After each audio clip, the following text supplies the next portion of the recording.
the clothing, if you will, the garments, the illusions. What we have is simply a relatively intelligent animal that at its base is still primarily concerned with reproduction. Reproduction, reproductive drive, these are the driving forces of all living species, and human beings are no exception. Now, it is true that human beings, with their rather complex civilization and lots of technology these days, in addition to that, have a kind of sidewinderish way of going about reproduction. It's not as cut and dry as it is, say, with, well, a bunch of frogs or mice or what have you. But that said, that is, at the end of the day, what is going on. I mean, that is the foundation, the buttress of it all. Given that fact, and it is a fact, why not talk about it? By not talking about it, one is totally dodging and skipping the issue, causes, more importantly, that affect men and women. This whole mess that we're in currently is a mess that has resulted not solely from politicized feminism, but hundreds of thousands of years of hominid evolution wherein females were preferenced and privileged for the simple reason that they were the limiting factor in reproduction. By informing men of their own nature, and of course female nature, we are arming them, in effect, in such a way as to starve the system. Most men who are aware of the facts, as depressing, as soul-crushing as they can be, are not going to put themselves in a even worse situation by getting married, by engaging in the rituals that society has deigned to be proper. They're not going to do it. I don't think women and men fit each other like kid gloves. There are conflicting interests here, and I want to stress that men and women are each other's vehicles of procreation, of reproduction, not each other's natural partners. Natural partner implies, to my mind, in the sense of a business contract, an equitable distribution of benefit to each party member. But not only in the modern sense, but if you look at our history and prehistory, we see that the equitable distribution in the so-called human relationship contract has by far gone to women, with men far, far too often getting the short end of the stick. I don't believe ultimately this can be remedied, but the precaution we can take as men going our own way, as people who just want to be informed, is to rail against that and not buy into that. By making the claim that the sexes and their differences complement each other, one is effectively making the claim that they evolved to complement each other. And as we shall see, this is completely fallacious. To begin with, the argument of completion carries with it the assertion that natural selection, the force by which evolution is governed, has a purposeful aim, i.e. men and women evolved to complement each other. But we know what evolution is, and we know that evolution is a mechanical process without thought, purpose, or any form of intentionality that humans may project upon. So let's briefly look at that statement, "we're descended from women who played it safe." What does that mean in concrete, modern terms?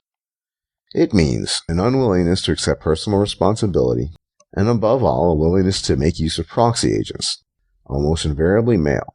Proxy agents for violence, proxy agents for the absorption of violence, proxy agents for resource provision, proxy agents for everything. What that statement also entails is what most men have long suspected, and that the man-woman equation, women have displayed a unidirectional, unilateral interest in their own welfare, with men displaying the exact same interest, being unilateral and unidirectional, in female welfare. Fast forward to late 2012, and you have the added factor of the state, showing that same unilateral, unidirectional interest in the welfare of women as well. Now let us have a brief look at cuckoldry. Cuckoldry is basically mimicking the bird which practices the same thing. And cuckoldry in humans is simply when one man donates the sperm and another man raises the child that resulted from that sperm. That's what cuckoldry is in a nutshell. So evolutionarily speaking, cuckoldry offered the advantage to the woman that she obtained genetic material from a so-called alpha male and had a reliable so-called beta provider to raise the child resulting from the dalliance with the alpha. Quote, it is often suggested that 10% of children are not biologically related to their putative genetic fathers. In a recent review of 67 studies, Anderson distinguished between the studies of high and low paternity confidence samples and found median rates of actual non-paternity determined from blood or DNA exclusion tests of 2% to 30% respectively. with much variability across studies. These data are supported by fairly high rates of extramarital affairs in both men and women. In a recent sample of 9,852 Norwegians aged 18 to 49, 16% of men and 11% of women admitted to having an affair during their current relationship, with 50% not using any form of contraception. Quote. So the numbers vary a great deal, anywhere from 2 to 30%, with 10%, from what I've often heard and read, being an off-sided average. Now, it's true that to the sperm donor, cuckoldry is advantageous, but to the provider, who is providing for the children that are not his, it is a complete loss. To the woman, she obtains the best of all worlds. Thus, even if cuckoldry is rare, it is significant enough and recurrent enough to be taken into account in male-female reproduction. Women have a decided advantage in this, in that they always know that it's their child. The purported father, however, does not. So that's cuckoldry. Another way in which men and women allegedly complement each other. Very few women have interest in metaphysical claims about the universe. I mean, it's just not something that they ever spend time thinking about. And you can argue till you're blue in the face that the various debates starting in, say, the 17th and 18th century, swinging between some form of theism, then with Spinoza, pantheism, and then some sort of watered-down version of theism, and then finally deism, and then you can argue till you're blue in the face that if women had been allowed to contribute, they would have written a lot more, but they simply don't have interest in that stuff. I mean, can anyone here imagine a female David Hume? I mean, writing the thing. I mean, I can't. I can't imagine a female David Hume. Just as I can't imagine a female Leibniz writing about monads, and we all know that monads are bunk, but at least he took the interest, right? Nor can I imagine a female Descartes who's sitting in front of a candle talking about the candle in her pajamas, as it were. It's just, and the reason being is that women don't have no interest in these things. A lot of these applications, iPads, what have you, all these things, really only became popular when they were really simplified and streamlined. And then we had a female majority using them. That I in fact see a simplification of a lot of gaming aspects and gaming elements to also coincide with the sort of female infiltration. The simplification of the classic RPG system, in my opinion, has led in part to the sort of infiltration, this female grab for power, the desire to do so. When we back in the day were sorting through our inventories and looking which stats are the best, most women don't do that. They don't have interest. You streamline everything. This is my thesis, my theory. It's not consoles dumbing things down, and that might be part of it. But primarily, I think it's the presence of females and women gamers who just don't have the same passion, don't have the same interest in the intricacies of things. Women don't have an interest in these things for the most part, just like with gaming and with regards to gaming. And women, for the most part, don't have an interest in deep metaphysical claims or deep metaphysical questions of the universe. It's not really relevant to them. Women are always interested in the here and now, what brings them immediate pleasure, what makes them feel good. And of course, being the center of attention makes women feel really good. They need to be the center of attention. The 12-year-old boy in Afghanistan who has an AK-47 placed in his arms, who may not live to see his 13th birthday or certainly not grow to adulthood, that he probably has it a lot worse than if you're going to be a possession, it's better to be a treasured possession than someone you just throw away. And so the difference is between say, 45-year life expectancy and a 13 or 14-year life expectancy is pretty great in my opinion. Yeah, so to summarize, yes, male intelligence might be somewhat greater than female intelligence, but ultimately it's a question of not using it and losing it, that women don't have the drive, they have no motivation. That's where the real problem comes from. That, coupled by what appears to be inherent female lack of inquisitiveness and desire to understand the world on any level, really, is also a major contributor and offender here. And of course, men's desire for unfreedom is in part born of their recognition of how vast the universe is and how small their place is in it. Having a small, structured, easy to understand life with a with a goddess who's telling you what to do can be quite liberating. And I don't mean that literally, of course, but it certainly can assuage your fears and make things easier for you. And yes, finally, for those who don't have access to the German, the original title, like I said, Der dressierte Mann, it uses a term that much more implies training, and that is the training that takes place in childhood rather than manipulation per se, which in my opinion, in my semantic interpretation, is much more of a thing that goes on between adults. So the question I want to ask, as I said, pose, are women selecting their mates in optimal fashion with regards to modernity, in light of the fact that our hardware is thousands, if not millions of years old? I am going to argue no. I'll give you an example. Your average woman, most women, would be very attracted to a extremely well-paid athlete of great recognition and fame, David Beckham, for example, or a Michael Jordan, or what have you.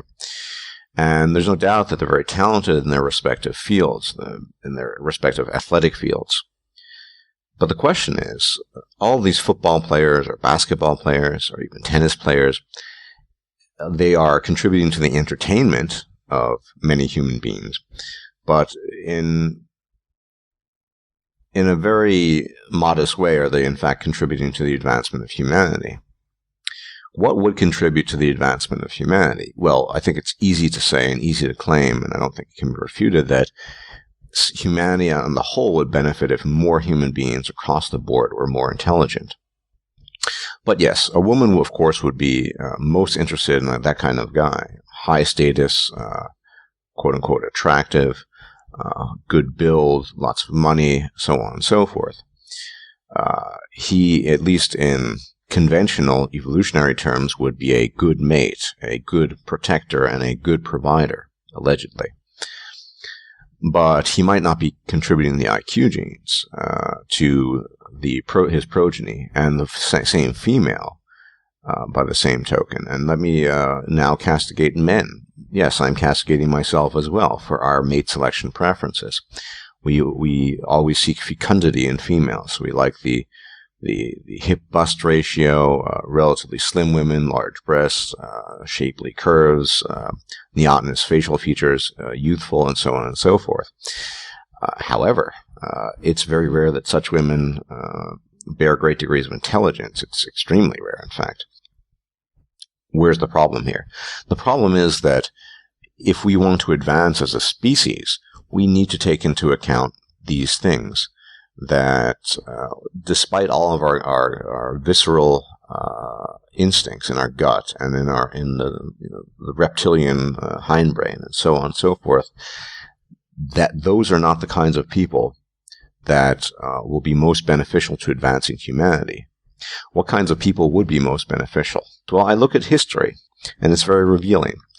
Let's look at Isaac Newton and Gottfried Wilhelm Leibniz, both of whom are credited with discovering calculus. I mean, they both, it's safe to say they sort of simultaneously discovered calculus and its applications. These were men of just tremendous intellectual capacity. As far as their personal lives were concerned, Newton was notoriously scornful of women. He thought they were a needless distraction and they got in the way of his work. And Leibniz was, well, we know he never really settled down. He was never married. He was a bachelor his entire life, and not much more is known in that regard about him. So these are the kinds of men who were just ruthlessly devoted to their intellectual pursuits and didn't really have very much time for the whole mating game. It seems men of that kind of caliber don't, on some level, lose their interest in women because their minds are able to comprehend reality on a far greater level, and they're able to get results from that. Even if we just talk about artistic mastery, look at some of the great masters of the Renaissance. And I'm not talking about the postmodern muck mire that we're in today, but guys like Michelangelo or Da Vinci. Michelangelo was almost certainly gay. Da Vinci it's highly likely that he was gay. Of course, they didn't have any interest in women, yet I would argue those two gentlemen are perhaps the greatest, most skillful artists, painters, sculptors that have ever lived. Again, not much interest in the mating game. In their case, they were gay. So you see sort of a recurrent pattern. It's not always true. Einstein married and mated, and there does seem to be an overwhelming tendency in the greatest minds of history. So first, the kinds of men that would rightly advance humanity are not the kinds of men, A, that women want, and B, those selfsame men don't really have that much interest in women to begin with, it seems. One issue I want to touch on is this issue of status vis-a-vis wealth. Now, it is true that wealth is, of course, important, but I'm going to argue that having lots of money, even if you've earned it in a legitimate fashion, is not a one-to-one match in terms of intelligence. It doesn't directly correlate with intelligence. I mean, as I said, some of the Leibniz was never particularly wealthy, and like I said, he's one of the greatest minds who ever lived, and so on and so forth. There's no direct correlation between high degrees of intelligence and massive quantities of wealth. Sometimes that's true. I mean, look at Bill Gates. He's obviously extremely bright and was able to capitalize on it. But for those of the intellectual persuasion, say in the abstract hard sciences view of theoretical physics, for example, it's unlikely that that's going to have a direct payoff, at least in the lifetime of one individual. Much more so, it's going to happen later down the line. Discoveries. I mean, so much of our modern technology, the engineering, all of flight, all these things we can go back. We can trace an unbroken chain of highly skilled mathematicians, most of whom are men, who discovered formulas and streamlined them, and of course Newton, Leibniz, they're among them, and so. They made no profit from it, at least not directly. So what I'm arguing here is the kinds of things that women want in a man aren't necessarily the kinds of things that are going to be best for a highly intelligent species. It's safe to say that we're getting dumber. And I think part of that, of course, is to do with women's screwy mate selection preferences. But also our male mate selection preferences. Look, I am perfectly willing to censure myself and our fellow males. Yes, we want the so-called poon, but we want it from youthful, attractive women, large, firm bust, the classic features. Women who quite often have two-digit IQs. That, of course, is not particularly beneficial in terms of advancing the species if we are to mate. If we actually could abstractly think about our prospects of a species and move past our reptilian hindbrain and our instincts, which are rooted like millions of years ago, well, maybe we could engage in a mate selection process that was much more indicative of intelligence and people's ability to evaluate reality and think analytically and so on and so forth. I think female hypoagency has basically one source. The vast majority of females bring precious little to the table, save their vaginal orifices and their offer of sex. I will postulate in this video that female feeling of insecurity is a self-perception issue relating to self-perceived hypoagency, and that this self-perceived hypoagency is a derivative of that they too realize that the only thing they bring to the table for the most part are their vaginas and uteruses and the sex that they offer men. Beyond that, most women don't bring anything intellectual to the table. They certainly don't bring a whole lot physically to the table. That they realize themselves that they have very little to offer. However, rather than concentrating on themselves and improving themselves and their abilities, I think it's entirely possible. I do think there's certain biological imperatives which do place male intellect at the very bottom and the very top, and females in the good middle average. But there are a few achieving females out there, and there probably could be more. But the way to do that is to essentially renounce the current fact that the only commodity that females have to offer is their vagina. The only thing you had to offer was an anatomical orifice that you were born with that was congenital, and that was the only thing you could offer in terms of value. even though it's a highly, highly prized thing, as evidenced by all the manginas and 99% of the male population, you're going to end up in a difficult position. And I think this will ultimately lead to deep feelings of insecurity and the perception of oneself as suffering from hypoagency. That is, the lack of ability to affect things and to act upon things. In order to compensate for that, it appears that females are very willing to gather in a mob mentality group, whereby the perception in such a mob mentality group is that there is strength in numbers, and the illusion thereby produced in such a group that there is strength in numbers is that one's argumentation and the ability to convince is actually strengthened by the group, whereas it's actually not. Just because a lot of people agree about something doesn't mean it's true. There's no truth content necessarily in large groups agreeing with each other. In fact, I'd posit the idea that it's far less likely because large groups are often, not always, but often symbols of comfort zone, where people feel comfortable rather than zones where truth content is the main issue. Rather than bettering themselves and improving themselves, what they end up doing is gathering these mobs, appealing to, say, state power, basically appealing to bully powers in order to enforce what they think is right, or in order to at least persuade themselves of their feelings of inadequacy and insecurity. Groups whose formation is a result of people just wanting to feel comfortable with each other are invariably not going to see the logical fallacy that such a group have to offer, and the lack of truth content with regards to the topics it might be advocating. And its real reason for being there is to make the people feel good about themselves. But since women totally miss the truth content aspect, they jump to the other aspect, which is, I feel comfortable, we're all right, and they beat you over the head with a hammer. Interestingly enough, you'll often see this hammer wielded in the form of the male henchman.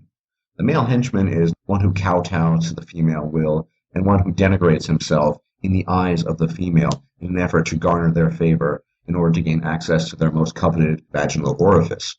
And the consequence of the female mob mentality using male henchmen to enforce their will is devastating. It's devastating because we have an entire organization that we call the state or government that's organized around this strange genesis of things. And the consequence of that is what we see in the divorce courts, what we see in all sorts of things, financial aid, women's help centers, women curves, women-only gyms, women-only tennis clubs, and so on and so forth. On the whole, men are much more inclined to accept truth, even if it's unpleasant, and to appreciate the truth over merely feeling comfortable. Women seem to inevitably be more about comfort. We don't want to admit it. Part of being a man is, of course, being alone. We exist for ourselves, and generally speaking, people don't give a shit about us unless we're doing something important. And the minute we stop doing something important, we're not important anymore. The world is afloat with well-meaning fairy tales of all manner and all sorts, and myths that are told and continue to be told in an effort to assuage our fears, to make us feel better about the reality we live in. And indeed, they can. Sometimes I come to the conclusion that delusion, mass delusion, and the illusions that lead to that delusion are a requirement for some people. For whatever reason, these people lack the capacity to accept the truth on its own terms. Women do not love men. They do not love men. There's no woman who's going to embrace you in open arms and take away your worries and pains and cares and wants and needs. This is an illusion. This is the illusion you've been fed since your childhood. And as much as you want it to be true, it's not, and it never will be true. And I know that pains many men to hear, and I know that's the message that men do not want to hear. And I know that's part of a lot of the hostility towards men going their own way. This is the harsh reality that men need to accept, and many men just aren't there yet. They don't want to accept it. Love is a sham. It always has been. It doesn't exist. So I would strongly urge you to start looking at reality as it is. There are many people, mostly adults, who believe in all sorts of things which are patently false because it makes them feel good, or they want to have hope. Unfortunately, hope is amorphous and lacks real content. As I've said in the past, hope is the denial of reality. It is the carrot dangled before the draft horse in a vain attempt to keep it prodding on. The question you need to ask yourself as a man is, what are you prodding on for? I realize how difficult this is. I think this is, at the end of the day, the crux and the core of the issue. It is extremely painful to the male being to realize, accept, and then finally internalize that there is no woman out there who will love you. Women do not know love. And given, as has been discussed recently, the mechanization and technological advancement of modern society, they don't even need men's resources anymore, although they don't mind stealing them. There is no female angelic figure out there who's going to save you from the pain of your loneliness, who's going to show you compassion, who's going to help you. It doesn't exist.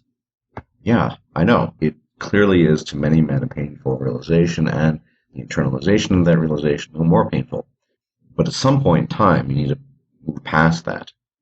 If at one point in time in your life, the greatest sense of fulfillment was the companionship of a woman, you need to find a new sense of fulfillment that does not reside in the companionship of a woman. If you have seen past the illusion, if you've taken the red pill, you can't go back. The words female and manipulation really go hand in hand, and there's a biological basis for it. There's a biological basis for the ability of the human female to manipulate the male, essentially to get him to do her bidding.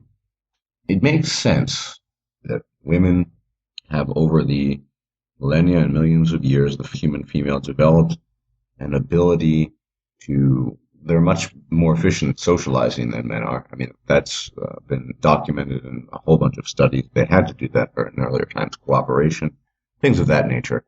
And certainly they must have, in the course of that span of time, also develop the skills, the corollary skills of being able to make a man do what she wants.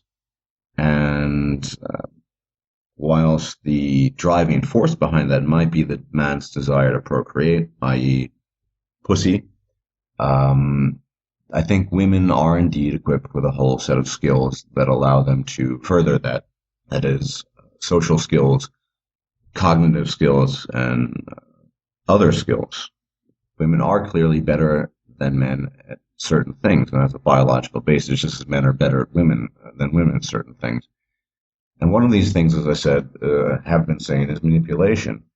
Women are consummate manipulators. You can see this on so many levels, and in modern society, you can see this manifested in the way they manipulate social justice, the way they manipulate the court systems, and the way they manipulate the government itself, the state itself. And I don't think a lot of men get this, that women are more skillful manipulators than men are. I'm actually saying this as a warning. The consequence, in my opinion at least, the consequence that needs to be taken from this as a man is that you must be especially circumspect in your dealings with women on all levels. But God forbid you decide to some kind of romantic dalliance with a female, you need to be on guard. And I think the healthiest and best thing a man can do, quite frankly, is to maintain the default position of mistrust towards the human female. And this needs to be maintained indefinitely, with regards to her verbal communication, with regards to even her gestures, and certainly with regards to what she plainly and openly states as her intentions. You should not trust that. Who are the proponents always telling us that trust is the basis of every relationship? Based on, not my feeling, but what I've read over and over and over again, it's very often women who are making this statement. Tell men, you need to trust me, and the relationship cannot work without trust. It is essentially telling the man to drop his guard. Don't be as cautious. Don't be distrustful. You can trust me. Many men do that. I think it's not a good idea. It's not a good idea at all.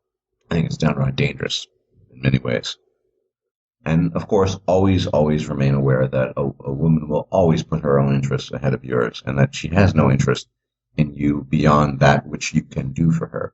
If you actually feel content in that role, a thing of human doings, as many have said, as opposed to a human being, then remember that A, you will be manipulated, and B, those doings will be manipulated as well, and C, as soon as you can't do anymore, you will be done away with. And it certainly seems to be the case. Honor is the province of men. We are much more inclined to honor our debts, be they financially or debts of friendship, the bonds of friendship. Women are creatures of duplicity. They are creatures that ride the wave. They are parasitic creatures. They have no sense of honor. They look at everything around them as a utility. Female creature is unaware of any concept of personhood, because everything is a utility to her. It's a utility to promote her interests, to move her ahead, to garner her advantages. We are essentially fighting a war. There's no question about that. These are all their crowning achievements. Their duplicity, their ability to manipulate their lives. They're better at it because they're psychologically more sophisticated. Good for them. They can take their psychological sophistication and, twiddle their thumbs with it. And we can take our superior intellect and get the hell out of Dodge. That's my take on it. The fact is that we are the hosts and they are the parasites. The parasite needs the hosts.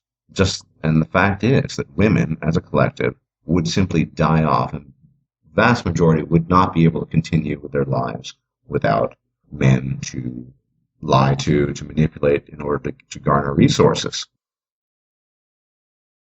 I would argue that the fine distinction I'm making here between narcissism and solipsism is that the narcissist, in her worldview, or his or her worldview, to be PC, does acknowledge the personhood of others. It's just that they're inferior to him. Not so much with the solipsist. The solipsist doesn't view people as fully fleshed out persons. There's just sort of characters, like in a book or in a film. And so they lack that status of entityhood. They simply lack entity. They are not selves unto themselves. They are extensions, at best, of characters that would perhaps be in a drama. The narcissist does acknowledge the personhood of others. He or she simply thinks that they're just not really as good as he or she is. And I think that is the fine distinction. I think narcissism carries with it as well a streak of malice. And I do not attach or ascribe malice to female solipsism. I think it's very, very plausible that this is an evolutionary mechanism that has been hardwired into female psychology, quite possibly to survive past duress and past dangers. One of the key elements in my assessment of solipsism is not being aware of your own solipsism. And this is why women can, this is, I think, the explanation as to why women can, without remorse, without any of this, can get away, in some cases, quite literally with bloody murder. When people are not fully fleshed out, when they have no person status, when they lack entityhood, true being, it doesn't really matter what you do to them. This is to be differentiated, of course, from narcissism. I mean, the narcissist does acknowledge the existence of other people. He or she just thinks that they're beneath him. For all of us who've always wanted to know why it was that some of us were pining away for our exes, or at least took a long time to get over them, and why so many men commit suicide after relationships and marriages, and hardly a single woman does it, well, our answers might be found here. So I'm going to read this off. It's fairly short, and I will discuss it at length. I'm not a plagiarist, so full credit goes to Rollo Tomassi for this very, very insightful blog post. It's an angle of looking at female solipsism that I personally, I'm freely admitting here, had not considered to the extent that he had, and I think it is very, very valuable, and it's certainly noteworthy enough to talk about and comment on. So let's get started. Quote, evolution has largely selected for human females with the capacity to form psychological schemas that preserve an ego investment that would otherwise afflict them with debilitating anxiety, guilt, and the stresses that result from being continuously consciously aware of their own behavioral incongruities. Evolution selects for solipsistic women who are blissfully unaware of their solipsism. What I'm getting at here is suggesting that women's propensity for solipsism is a psychologically evolved mechanism. In other words, it helped women to cope with the harsh realities of the past, to develop a more focused sense of self-interest. To really grasp this, you need to understand women's brain function and chemistry. I'm not going to get too detailed in this, but suffice to say, numerous studies show that a female brain is hardwired for emotional response and communication on a more complex level than men. I think this is pretty much an established point for my readers, but if you disagree, well, that's going to have to be a topic of another post. And given the harsh realities that women had to endure since the Paleolithic era, it served them better to psychologically evolve a sense of self that was more resilient to the brutal changes she could expect to be subjected to. Consider the emotional investment a woman needs to put into mothering a child that could be taken away or killed at a moment's notice. Anxiety, fear, guilt, insecurity are all very debilitating emotions. However, it's women's innate psychology that makes them more durable to these stresses. Statistically, men have far greater difficulty in coping with psychological trauma, think PTSD, than women. Why should that be? On the face of it, you may think that men's better ability to rationally remove themselves from the emotional world makes them better at coping with psychological trauma, but the reverse is actually the case. Women seem to have a better ability to accept emotional sacrifice and move on, either ignoring those stresses or blocking them entirely from their conscious awareness. Women possessing a more pronounced empathetic capacity undoubtedly served our species in nurturing young and understanding tribal social dynamics. However, it was also a liability with regards to a hostile change in our environment. Stockholm syndrome is far more pronounced in female captives. Why should that be? Because women's peripheral environment dictated the need to develop psychological mechanisms to help them survive. It was the women who could make that emotional disconnect when the circumstances necessitated, who survived and lived to breed with their tribes when their tribes were decimated by a superior force. This is also known as the war bride dynamic. Women develop an empathy with their conquerors by necessity. Men are the disposable sex, women the preserved sex. Men would simply die in favor of a superior aggressor, but women would be reserved for breeding. So it served a feminine imperative to evolve an ability to cut form emotional ties more readily in favor of the new captor and focus on a more self-important psychology, solipsism. Now here's where I'll step off the diving board and into the theoretical. It's my purview that a whole lot of what men would complain are duplicitous acts of indifference towards them are really rooted in this innate feminine solipsism. That's a bold statement, I realize. But I'd argue that what men take for inconsiderate indifference is that in a breakup or in ruthless shit tests is really a woman tapping into this innate self-preserving solipsism. Combine hypergamy with the chronically hostile environments of the past, and you end up with a modern-day feminine solipsism. Add to this an acculturated sense of female entitlement, social conventions that excuse this quote-unquote duplicity, and a constant misdirection of intent by women themselves, and you come to where we are now. As if that weren't enough, throw in the element of hypergamy and the countdown in terms of fertility and long-term provisioning that a woman must deal with before hitting the imminent wall, and wall is capitalized, and now you have a further picture of the conditions and stresses that necessitate the solipsistic nature. Ever wonder why a woman can get over you so quickly after a breakup from a relationship that you thought was rock solid for so long? Ever wonder why she returns to the abusive boyfriend she hopes will change for her? Look no further than female solipsism. After reading all this, I can understand if anyone thinks this is a very nihilistic observation. Let me be clear, this dynamic is real by order of degrees for individual women. A woman's conditions may be such that she's never needed to tap into this reserve. Also, we are dealing with subconscious elements of her personality here. So it would come as no surprise that feminine solipsism wouldn't be cognitive for most women, thus offensive and denied. I'm not asking that anyone accept this idea as gospel, just that the dots do connect very predictably, and that's the end of it. Neoteny is a biological phenomenon, simply defined as the retention or prolongation of traits in adults that are normally associated with children.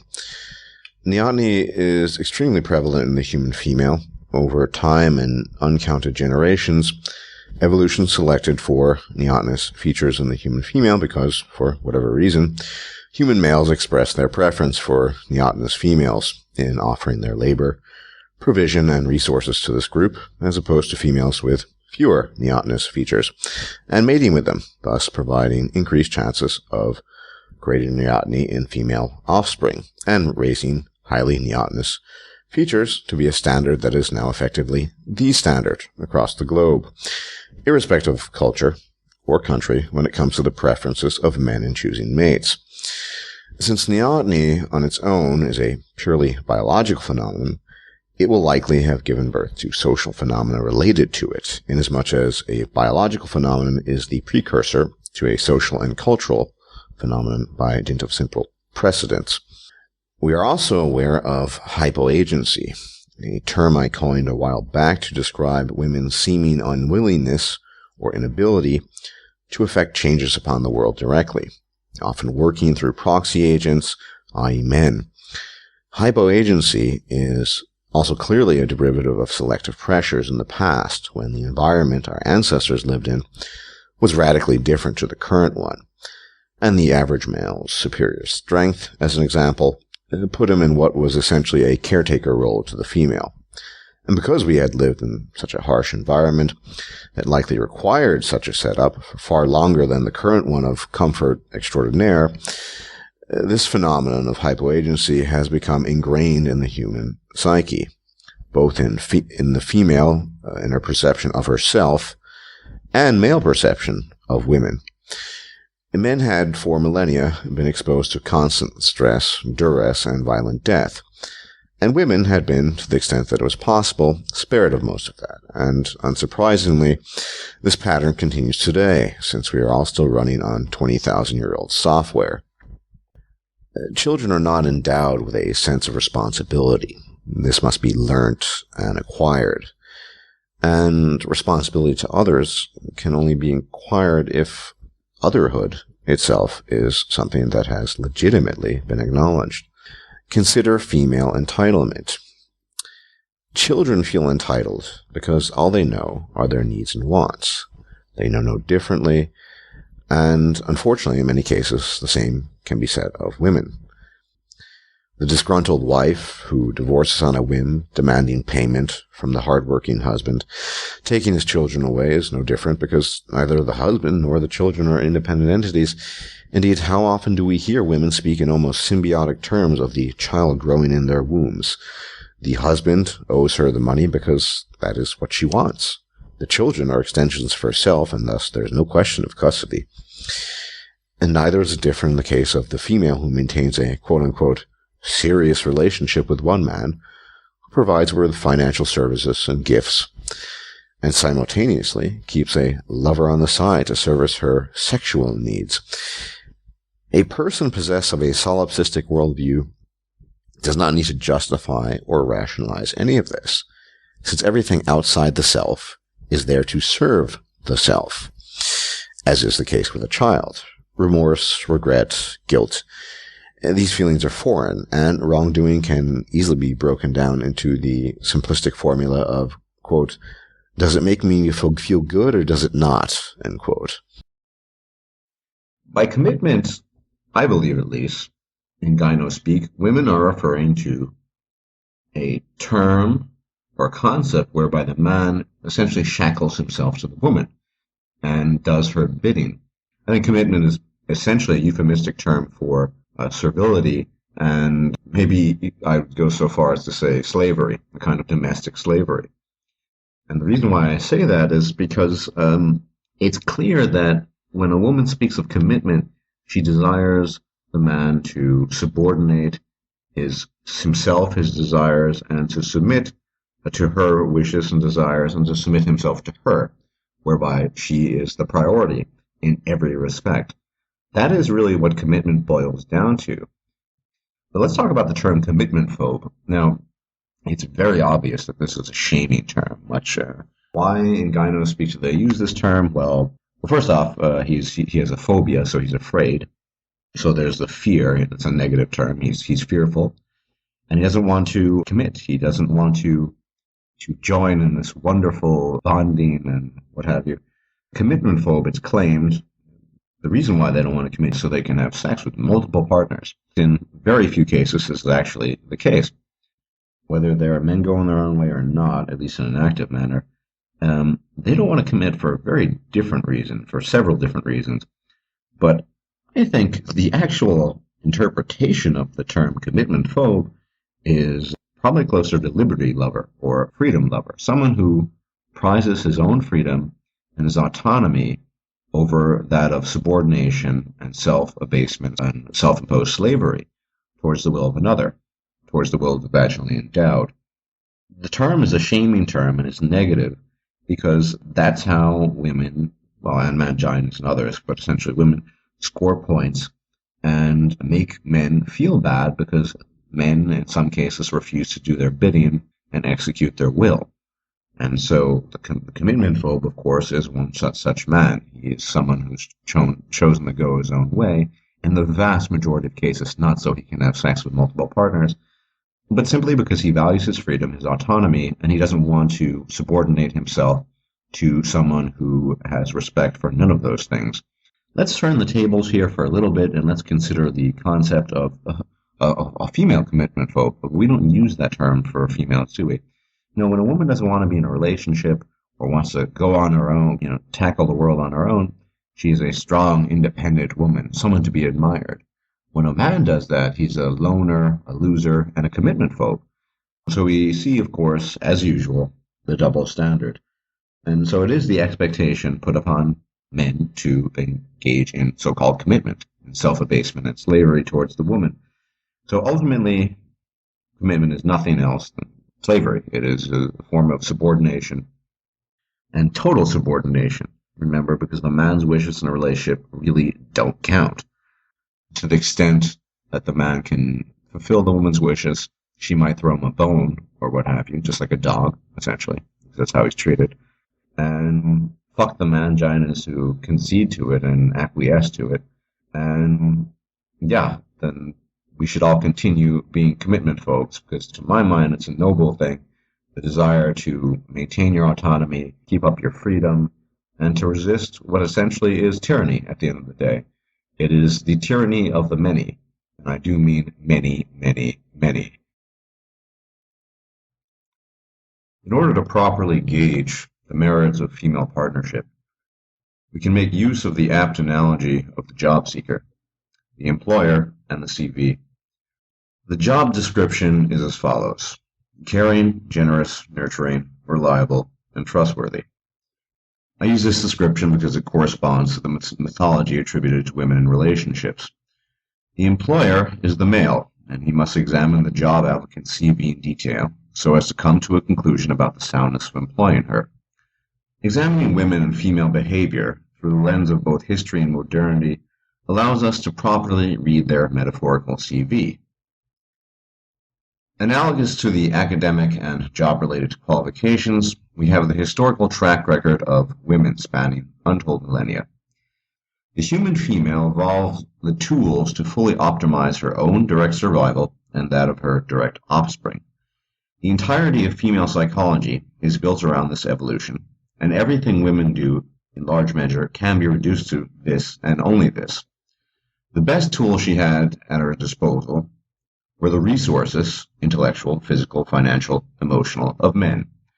And the female has been equipped, both physically and mentally, with the tools to take hold of male resources in an effort to improve her own lot, more specifically, to acquire security, protection for herself and her direct offspring. That is her primary interest. If that is her primary interest, then the male will be, by necessity, at best, a very useful tool, with a determinable and fixed utility expiration date, invariably brought about by the acquisition on the part of the female of a quote-unquote superior model, or still worse, something the existence of which is given no regard whatsoever, i.e. trash. In the past, the best survival strategy for the female was optimal male resource extraction without regard for his well-being. A careful look at the human female's metaphorical academic qualifications will reveal that she has, in fact, a BSc, an MSc, and a PhD in male resource extraction without concern for said male. This is the training that women have received throughout millennia, and the training and qualifications each man should be aware of in appraising the female in her application for the job of, quote, partner. It is utter foolishness to believe that social and biological behavioral patterns that have been hardwired into the female can be reverse engineered by education or persuasion, no matter how cogent the argumentation.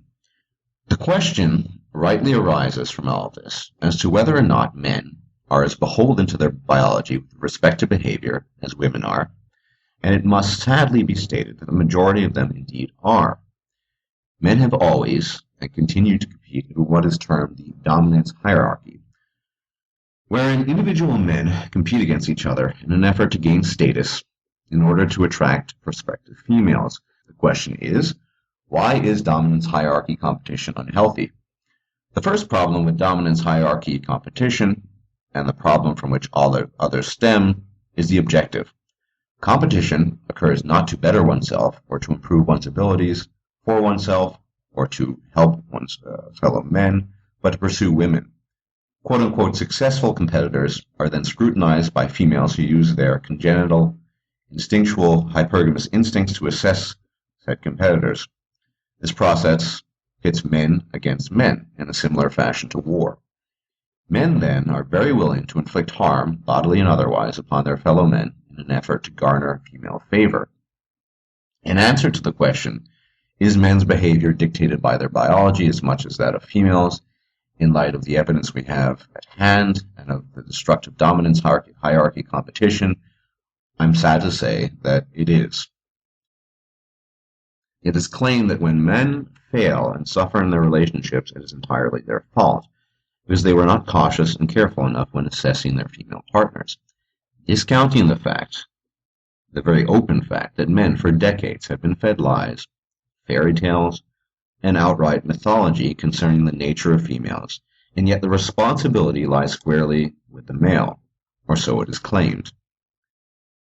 Here we can once again observe the phenomenon of female hypoagency rearing its ugly head. Women did not do it, it was the man's choice. If he suffered, it was a consequence of his choices, and it's entirely his responsibility. And yet, when men decide to consciously go their own way, in an act of recognition and acknowledgement, and a reaction to the deception fed to them, they are accused of being closed-minded, weak, rigid, and any number of other shame-related words by the opposition, and indeed by those who would claim to be our allies. Another closely linked deflection is the appeal to female nature deflection, often reduced to, it's not her fault, that's just how women are.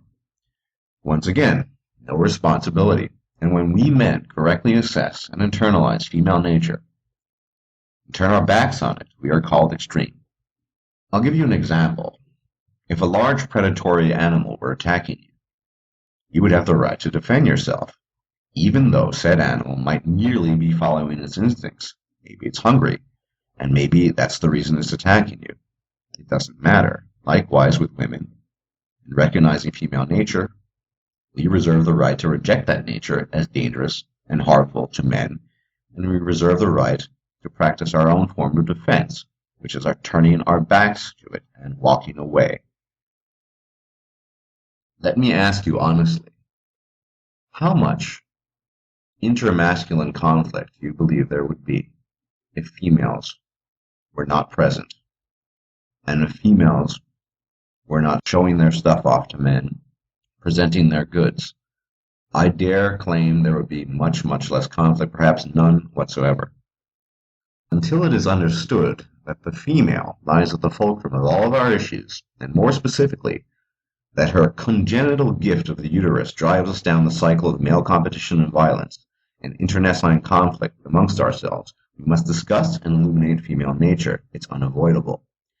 Female reproductive privilege is the driving force behind all of this, and I do mean all of it.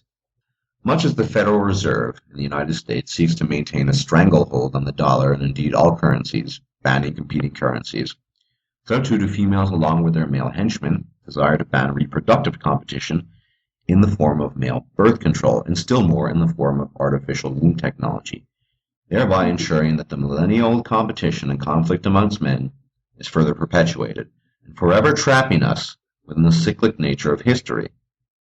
To counter this, the force of choice must be introduced. Men can and shall have the option in the future to either pair with a female and engage in natural procreation, ensuring the cycle of unhealthy male competition, or opting for the artificial womb, decoupling the female from her sole source of power and influence, and thereby forcing her to develop genuine qualities and helpful skills, and also liberating men from a cycle of violence committed for the sake of females and against each other since time immemorial.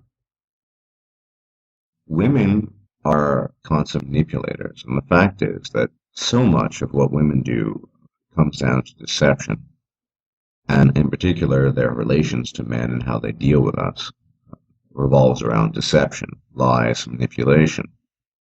The consequence of this is not a destruction of our innate moral character as men, but certainly a hardening. Maybe there happens to be a female that has legitimately suffered. It's not that I would not feel compassion towards that individual, but the fact is, you don't know these days which woman is lying, who's telling the truth, who's not. It just seems there's just so much fabrication. And this hardening has been brought about by feminism and women's lies and deception. I try to be an ethical person. I try to help people if I can. But I've been suckered into, in the past, so often into believing female was suffering when she was in fact not. It took me a while to realize the female crocodile tears are really just a means of manipulation. There are so many. Nagging, for example, is another one. And this hardening has occurred in me, and I've seen it occur in a good deal of my friends as well. At some point in time, it has to occur. You just don't know. And since women see men merely as a utility, as a resource to get things done, to affect her will, as a tool, it's also hard to know if and when a female is using her manipulative powers through the pretense of pain and suffering to have a man execute her will. I'd venture to guess it's probably impossible to say. Suffice to say, what I've said before remains the default position, that of mistrust. Better to be safe than sorry. And once again, we come back to the position of this hardening, that we become, rightly so, reluctant to display kindness because we don't know what we're dealing with. We simply cannot identify legitimate cases of suffering, of pain, of women in genuine need. All too often, it's simply not the case, and sometimes that's very overt, just total BS. And sometimes it's not, but we have been put in this position, and it actually is the only tenable, only reasonable position to be in, given the circumstances, in my humble opinion. We cannot swallow the blue pill again, although the one character, the traitor, he wants to take the blue pill again and just forget everything. But that's not even a possibility, and there's no going back. So all the knowledge that we possess about what we're up against and our position in the world, not even society, in the world throughout the ages, essentially is cheap slave labor with no inherent value beyond what we can do for others. Be it be sent off to die in a war against other men that never done anything to us, or to simply live your life out as a worker drone, performing deeds for a faceless society that doesn't give a shit or a rat's ass about your well-being. We can't go back to not seeing that. And one of the consequences of that, once again, is this hardening, that we have withdrawn our support and our desire to support. With the enemy out there, we don't even know what we're dealing with. A few women out there who are actually legitimately suffering. As more and more men in the world and in society, more and more men you encounter withdraw and have become morally hardened, as it were, and you lose their empathy and their sympathy and their support, you don't need to look to the men. Look to your fellow women. Look to the feminists. They've created this toxic atmosphere. Feminism is an extension of that self-serving nature, and so everything is a tool to feminism to promote an agenda of making sure they keep their power and their level of comfort. If you suffer legitimately as a woman, make no mistake, feminists will take advantage of that. She's not going to offer you legitimate compassion. She will use you as a great example in an effort to produce more propaganda for the purpose of society-wide manipulation. So feminism, in many ways, is the epitome of that self-serving, manipulative female nature. We saw this, men who weren't willing to just throw their lives away for the sake of so-called women and children on a sinking ship. We're not going to do that anymore. Because we know you don't value it, and we know you don't give a shit about it. We're not going to fucking throw our lives away just because you think that's the right thing to do. Now, I've thought of a metaphor and analogy for NAWALT and for this whole ludicrous nonsense about you need to be more careful, you need to be more circumspect, and no doubt, in general in life, you need to be circumspect. But somehow that ultimately the blame lies on my shoulders, and indeed on all of my fellow men's shoulders. Well, the analogy I like to think of is when someone says NAWALT, and if a heterosexual man were to perceive a woman as a extremely nutritious, and I'm not saying this is necessarily true, but let's say this is our perception of what woman is based on our biological instinct. Nutritious fruit or berry with an incredible amount of nutrients, vitamins, a great amino acid profile, and everything you could possibly want in a form of sustenance. And it is, to begin with, a rare berry, so it's very difficult to find. And this berry only grows underneath nettle plants. Now, for those of you who might not know what a nettle are, these plants with these sort of razor-sharp thorns and leaves. The analogy I'm trying to make is you have this field with these berries, and everywhere you want to look, it's covered in nettles, and inevitably, you're probably going to cut yourself.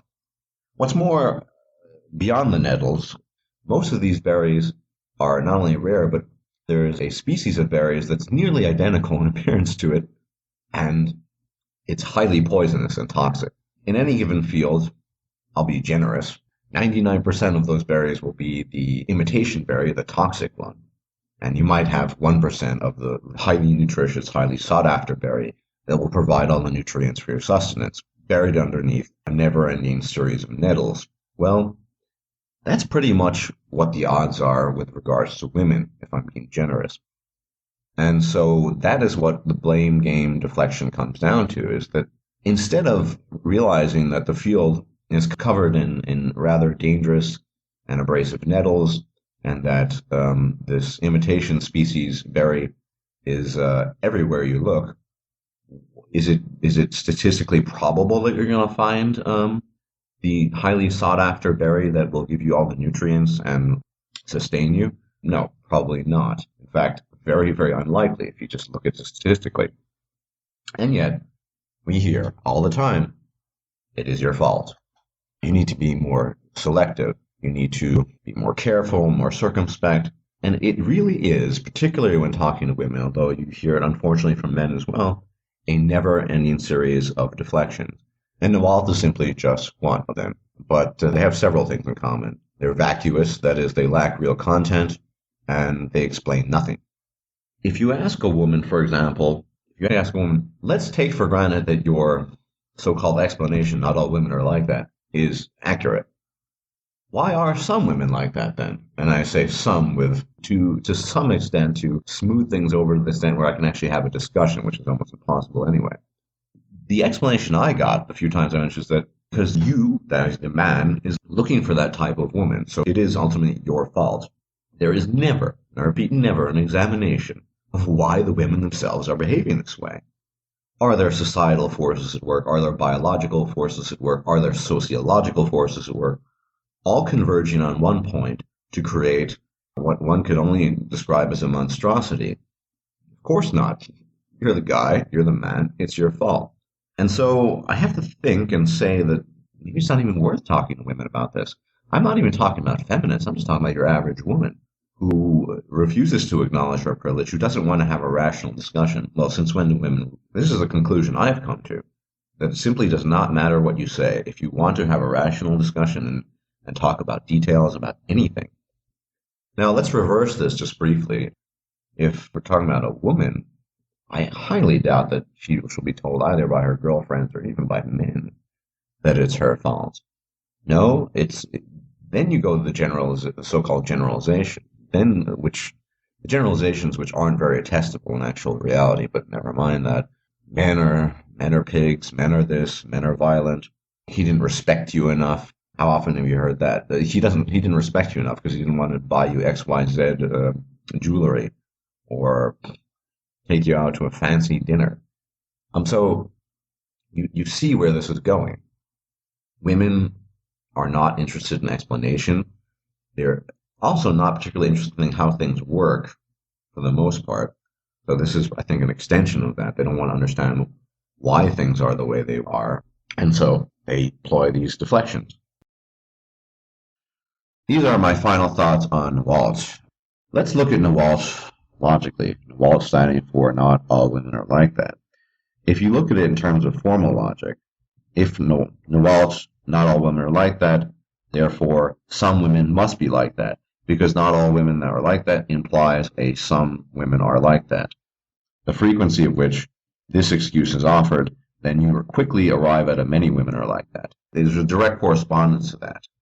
So the fact that not all women are like that, as they like to claim, implies the further fact that some women are like that, and the frequency with which this excuse is given, this deflection, gives further implication of many women indeed are like that. Are there exceptions? Well, there are always needles in the pan-dimensional haystack, as it were. The final point being that NAWALT has no explicative power. It doesn't explain anything. It doesn't tell you anything. It doesn't, in particular, answer why, at the very, very least, and I'm being beyond generous, some women are indeed like that. It is a deflection because it doesn't explain anything. That is the problem with NAWALT. You have a woman who basically just tells you women marry for money and for resources, and it's their right, and it's the proper thing to do. With a plethora of women underneath signing comments and rebuffing the men who say, oh, that's disgusting behavior, and so on and so forth. The point of marriage is to give women money. That's why you get married, right? It's not to make the man happy, give him a sense of satisfaction from having a family, a sense of accomplishment, any self-respect. It's to give women money. It's very clear. It's obvious. In fact, the woman says it. Sadly, there are men, apparently, who have money, who believe that women actually are interested in who they are as opposed to what they can do for them. I want to talk a little bit about Briffault's law, something I think that every man should know about, extremely, extremely important. All men should know about it. It's probably, when dealing with women, the single most important thing you can know as a man. Briffault's law states, the female, not the male, determines all the conditions of the animal family. Where the female can derive no benefit from association with the male, no such association takes place. Corollary 1. Past benefit provided by the male does not provide for continued or future association. Corollary 2. Any agreement where the male provides a current benefit in return for a promise of future association is null and void as soon as the male has provided the benefit. See Corollary 1. 3. A promise of future benefit has limited influence on current/future association, with the influence inversely proportionate to the length of time until the benefit will be given, and directly proportionate to the degree to which the female trusts the male. And then in brackets, which is not bloody likely. We as men have a concept of commitment of debt. If someone, even if I don't like the person, if someone does something for me, I do feel in some sense obligated to discharge, at the very least, discharge that debt. The female feels no such compunction. That means that even if a male has provided for her well-being for 10 years, and for whatever reasons, perhaps he falls ill, or he has an injury, or it doesn't matter what the reasons are, although certainly being ill and injured is a good reason, would be a logical reason, she will not continue her association with it. Why? Because he's no longer providing the benefit. But rest assured and do not doubt that a woman will only associate with a male based on the benefit she potentially sees in him. Loyalty, honor, gratitude, and duty are male values that we men project on women, but which very few to no women actually possess. And make no mistake, you have never been and never will be part of what is hers. What are hers will be first herself, then her biological children, then her parents, then her siblings, and then the rest of her blood relatives. The biological imperative has always been to extend her bloodline. It stops there, and it always will. This is true everywhere in the world. Get over it. This can be saddening, and indeed it is, to me at least. But these are the facts, unfortunately. That is how the female operates. Relationship, according to Briffault's law, and you don't even need that to see that, is simply a business transaction. Most of the time, the man is paying for sex and perhaps access to reproduction in exchange for his financial resources, money, things he can buy, and level of comfort provided to the woman. She might simply enjoy the attention, this is very common, lavished upon her by Bob. She might enjoy his servitude, his willingness to essentially get down on the knees and take it up the ass, metaphorically speaking. So there are a lot of ways to interpret benefit. Benefit need not necessarily be just money. That should be clear. And it's often, I mention this, and I want to stress this, because so many men are willing to overlook that. She's not into my money, so she's not a superficial or person or what have you. At the end of the day, she will be looking for some kind of benefit. In some ways, the financial transaction benefit is the most transparent and the easiest to deal with. What I would suggest, what I think might be wise, is if a man chooses to enter into a relationship, or, well, let's just say relationship, marriage is, we know what marriage is about, then the man should, prior to entering the relationship, be aware of what the benefit is to the female. Once again, if it's cut and dry, if it's just an issue of finances, let's say the man has money, then it's pretty clear what the female is looking for. And consequently, as long as he can provide for her financially, he'll have most likely continued access to her vagina or whatever else he might seek from her. In some cases, one benefit seen in one man outweighs the other, or it could be a combination of benefits. Remember, women are always looking for one leg up. They're looking for a way to improve their situations. And so if they see a man who can provide a better benefit, rest assured you will be chucked out the door, out the window. There's no doubt about that.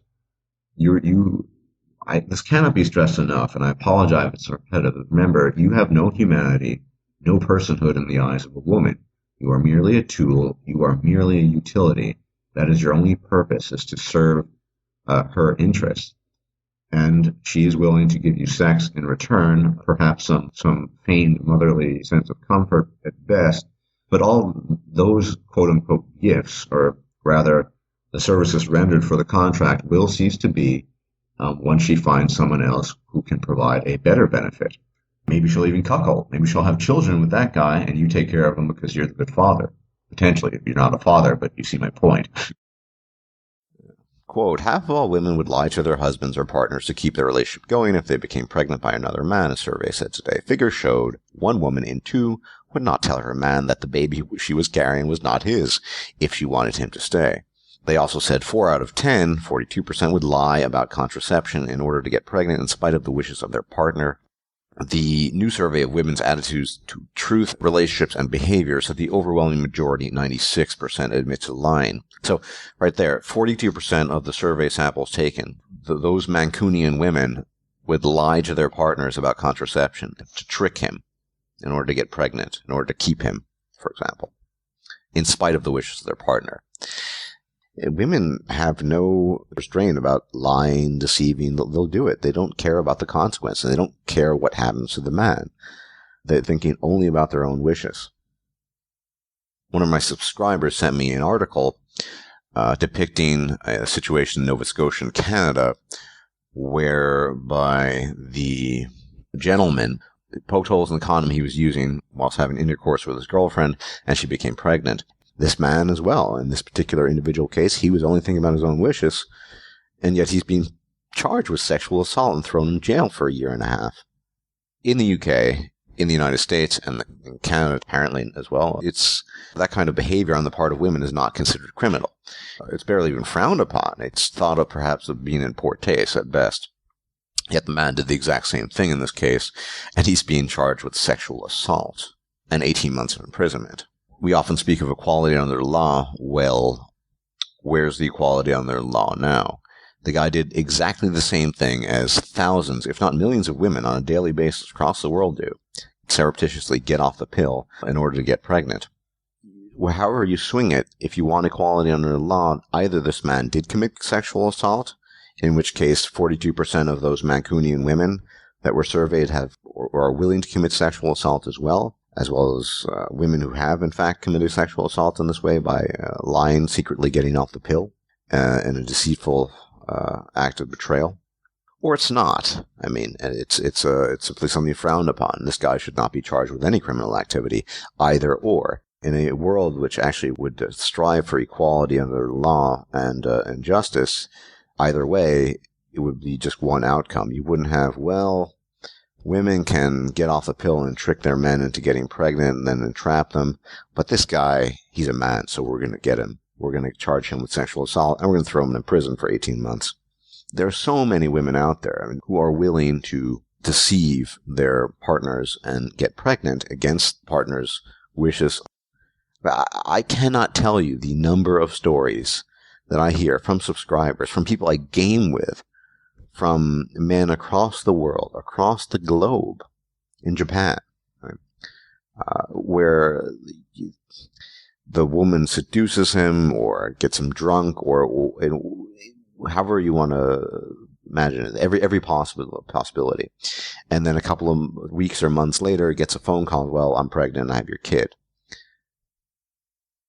I mean, this is horrific behavior. I mean, I think ultimately it should be considered criminal behavior, so this man should be punished. However, all the other women should be punished as well. You don't do this. Of course, in the article, it's claimed that women, of course, bear greater consequences for a pregnancy. Well, maybe for the first 9 months. But after that, she's going to be getting all the man's money for at least 18 years. So, well, I don't know if they take that aspect of the equation into account. But there's nothing criminal about a woman telling a man that she's taking contraception of some sort, the pill. And in fact, when she's not, and he trusts her, ejaculates in her, she becomes pregnant, and he has a baby all of a sudden on his hands that he didn't even want to begin with. I mean, that is just a horrific act of deception. You know? And this is why things like the male pill or real male contraception, not just the Jimmy, not just the condom, are really critical. I mean, in the future, if we live to see it, these kinds of innovations, because that will give men true influence and true power. I mean, no woman will be able to trick a man ever again. And I think men will be far more responsible in that regard, because when that happens, if it happens, men will be able to take the decision, I want a child now or not, and there will have to be consent on his part, because he cannot be forced in that case unless the woman sabotages his own birth control. But it's always his responsibility, even though women these days have 100% means of controlling whether or not they get pregnant. I mean, they have at least a dozen means of birth control. The chip they implant in their arm, they have diaphragms, they have the conventional anti-baby pill. The list goes on, and all a man has is getting his tubes cut or, well, the condom. The tubes cut, okay, but I mean, that's a serious operation. It's not nearly as easy as just popping a pill, despite what women claim. Once again, not really a fan of news stories, but kind of interesting story just cropped up. So apparently, in Florida, a 28-year-old son of a fertility doctor has been charged with murder by switching the label of a bottle of pills that his girlfriend or ex-girlfriend was taking, which brought about a essentially involuntary abortion. I think the fetus was 6 weeks old or something. And the interesting thing is that he's being charged, he's put up on federal charges of murder. For the record, I technically support abortion, technically speaking, but I also support the right of the man to opt out. Let's just look at the dynamic here. ultimately, it seems to be a question of opinion and a question of context as to whether or not a woman considers the fetus in her womb a life or not. If she desires to have the fetus and to bear it forth as a fully fledged human being, then it's a life. If she doesn't, it's just a fetus. I'm not going to get into the debate whether or not it actually is a life at 6 weeks or not. I think it's very relevant here. And I'm certainly not going to defend the rather horrific and monstrous machinations of the boyfriend who slipped her with the essentially abortion pill. But this is a slippery slope. It's kind of just an arbitrary designation depending on the context of whether a life is life or not. If you hit a car with a pregnant woman and say the fetus dies, you can get charged for murder, accident or not, depending on the state as far as I know, or that might be federal as well. This is a big problem. But what's the solution to solve the problem here? It's pretty simple, actually. The solution to solve the problem is to allow men to opt out. Now, what the guy did, it goes without saying, was horrific, but he adamantly did not want to have the child.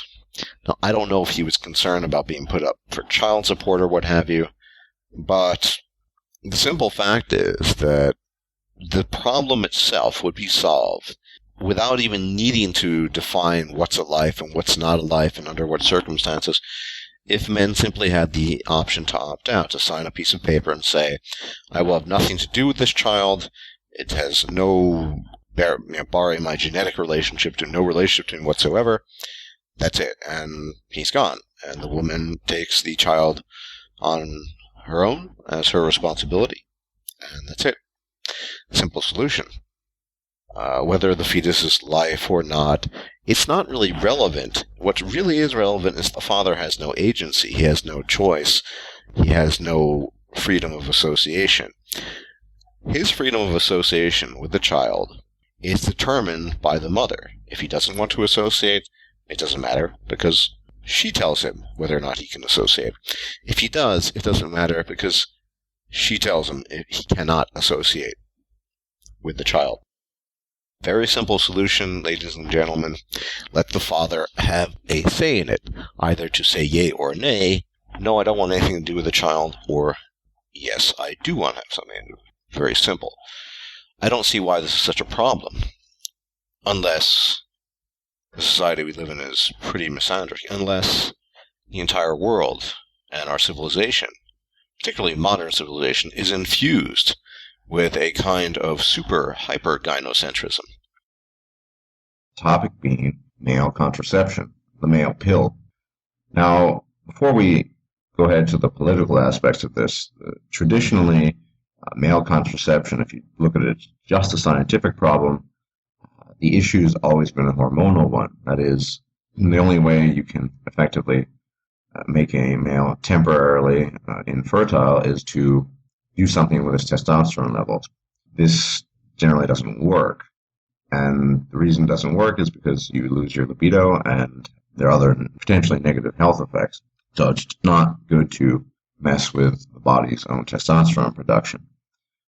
This doctor, through many decades of rigorous research into the field, the area of male reproduction, male contraception, eventually came across something what appears to be cottonseed, properties of cottonseed, that increase libido and at the same time render a male temporarily infertile.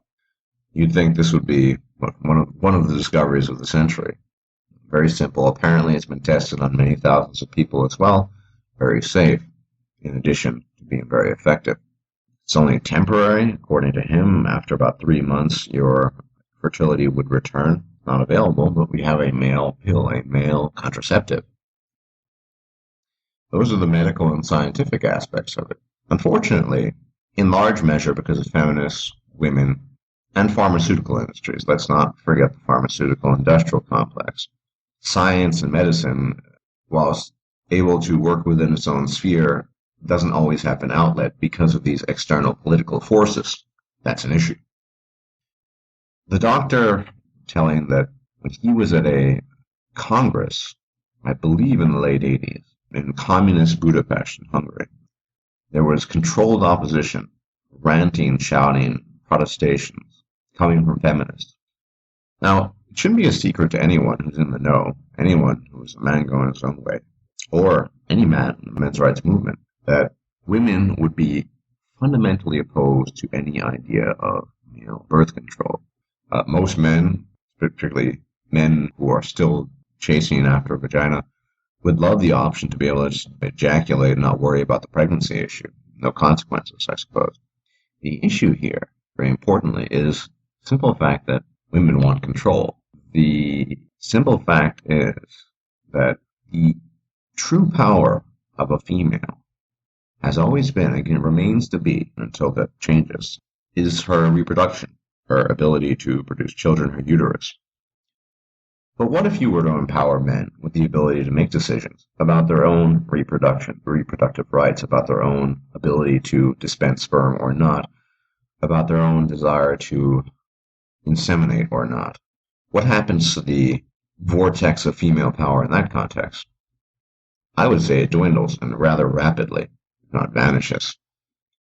By giving men the ability to control their own reproduction, essentially, you would effectively decouple women from their rather lofty positions of power. Because all those positions of power, whatever their derivatives might be, the ultimate derivative, the ultimate source of that power is their uterus, their ability to reproduce, their access to their own means of birth control, and all the consequences that follow from that. What are some of those consequences? Some of them are, for example, the ability to trick a man into getting her pregnant, the ability to, on the other opposite end of the spectrum, to claim that she wants to get pregnant when the man is trying to found a family, let's say, and in fact not get pregnant. There are many, many aspects of this, but it all comes from this one unique ability to bear children. So much opposition to that. We really see so clearly what women want and what they don't want.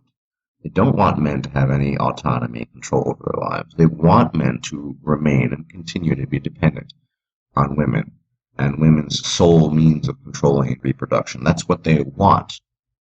Why wouldn't they give men access as well to the so-called pill? Well, if they did, men would have a lot more control. Mind you, not all control would be lost because men would still chase after female orifices like they always used to. But some of the most critical things, in particular regarding alimony and being thrown in jail for child support, I mean, that would be, you would have a lot more control over stuff like that. There would no longer be unwanted pregnancies. Oh, I didn't know I got pregnant. Things along those lines. Why don't we have access to a pill? It's not because they haven't come up with something along those lines. It's because the women don't want us to have access to a pill. Now, every man in such a situation would decide for himself whether he wants to take the thing. But the point is, according to the doctor, it seems pretty safe, doesn't have any negative health effects, no effects on the liver, and so on and so forth. So what's the problem? It's political in nature. In particular, women don't want men to take the pill, even though the pill is out there. Proof is in the pudding, folks. After some reflection, I've come to realize that, biological origins of human sexual behavior notwithstanding, there exists enough evidence to suggest that it can be understood as easily in economic terms as it can be using any other means of analysis, and indeed, approaching the male-female relationship from the context of supply and demand allows for possible new insight, at least in a highly theoretical, if not improbable sense, on what could come into being to fundamentally alter a behavioral dynamic that has been relatively static for untold millennia. In the same sense, Briffault's law can be seen as not only descriptive, but also carrying economic force and weight, that Briffault's law and the extensions I will add to it are in fact reflective of what one might refer to as laws of supply and demand, and that the reproductive game is just that as well. But first, it would behoove us to recall what Briffault's law actually is, as well as the corollaries to the law suggested by Stickman, I have mentioned in the past that Briffault's law, namely that the female, not the male, determines all the conditions of the animal family, where the female can derive no benefit from association with the male, no such association takes place, is simply put none other than a description of a very basic biological business contract. After all contracts are drawn up in order to attain some benefit to the parties involved. Usually both parties are aware of the conditions in the contract and both seek benefit in equal measure. The corollaries produced by stickmen, in fact, are further stipulations in the contract accessible to only the female party. 1. Past benefit provided by the male does not provide for continued or future association. 2. Any agreement where the male provides a current benefit in return for a promise of future association is null and void as soon as the male has provided the benefit. See Corollary 1. And 3. A promise of future benefit has limited influence on current future association, with the influence inversely proportionate to the length of time until the benefit will be given and directly proportionate to the degree to which the female trusts the male. The corollaries are stipulations based on female input, and she will likely act upon them more often than not. And moreover, and more importantly, these stipulations are based on perception of value attributed to the female, and perception in general will be an important factor to consider in this video. Now, a common counter-argument is that it is not just women, but men who seek to gain benefits from entering into a relationship. That no one, male or female, enters into a relationship with the idea of being disadvantaged. So goes the argument. And unsurprisingly, you'll get no argument from me on this one. The distinction between male and female benefit seeking is not to be found in generalized statements and counter-arguments such as the aforementioned, but rather in the nitty-gritty details of the contract itself, and more importantly in the laws of supply and demand, which have equal jurisprudence over the human animal as they do over more conventional market products and services. What then are the laws of supply and demand? Law number 1. If demand increases and supply remains unchanged, a shortage occurs, leading to a higher equilibrium price. Law 2. If demand decreases and supply remains unchanged, a surplus occurs, leading to a lower equilibrium price. Law number 3. If demand remains unchanged and supply increases, a surplus occurs, leading to a lower equilibrium price. And 4. If demand remains unchanged and supply decreases, a shortage occurs, leading to a higher equilibrium price.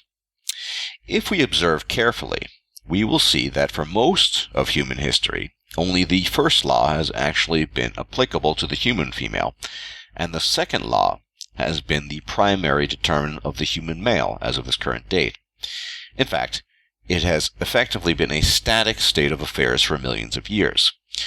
What specifically am I referring to? I am, of course, making reference to the reproductive roles, the services, if you will, conferred upon women and men respectively by biology.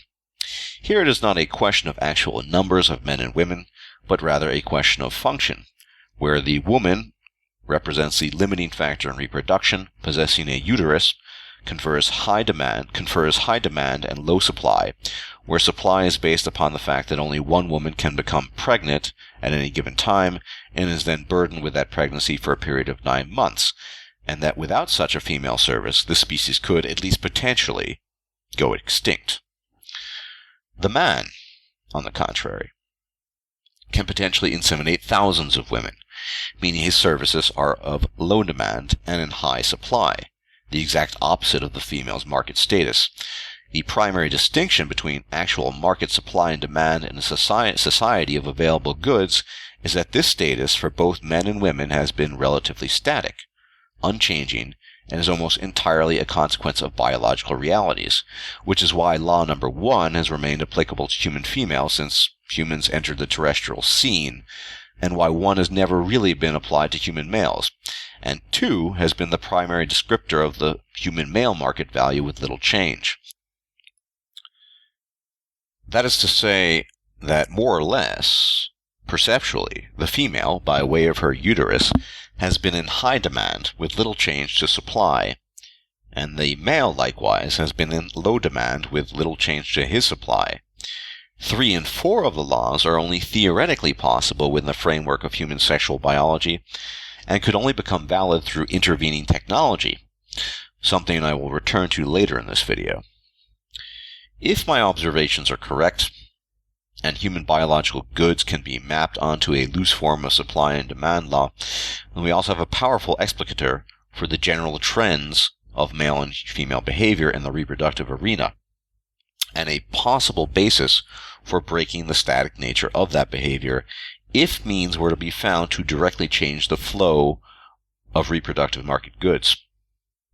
Of course, I am talking about what amounts to a perpetual female monopoly, being the only bearer of children. This monopoly has created a distortion in supply and demand brought about through perception.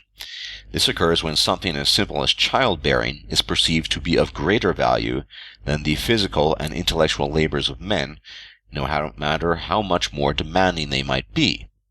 Perception is king, after all.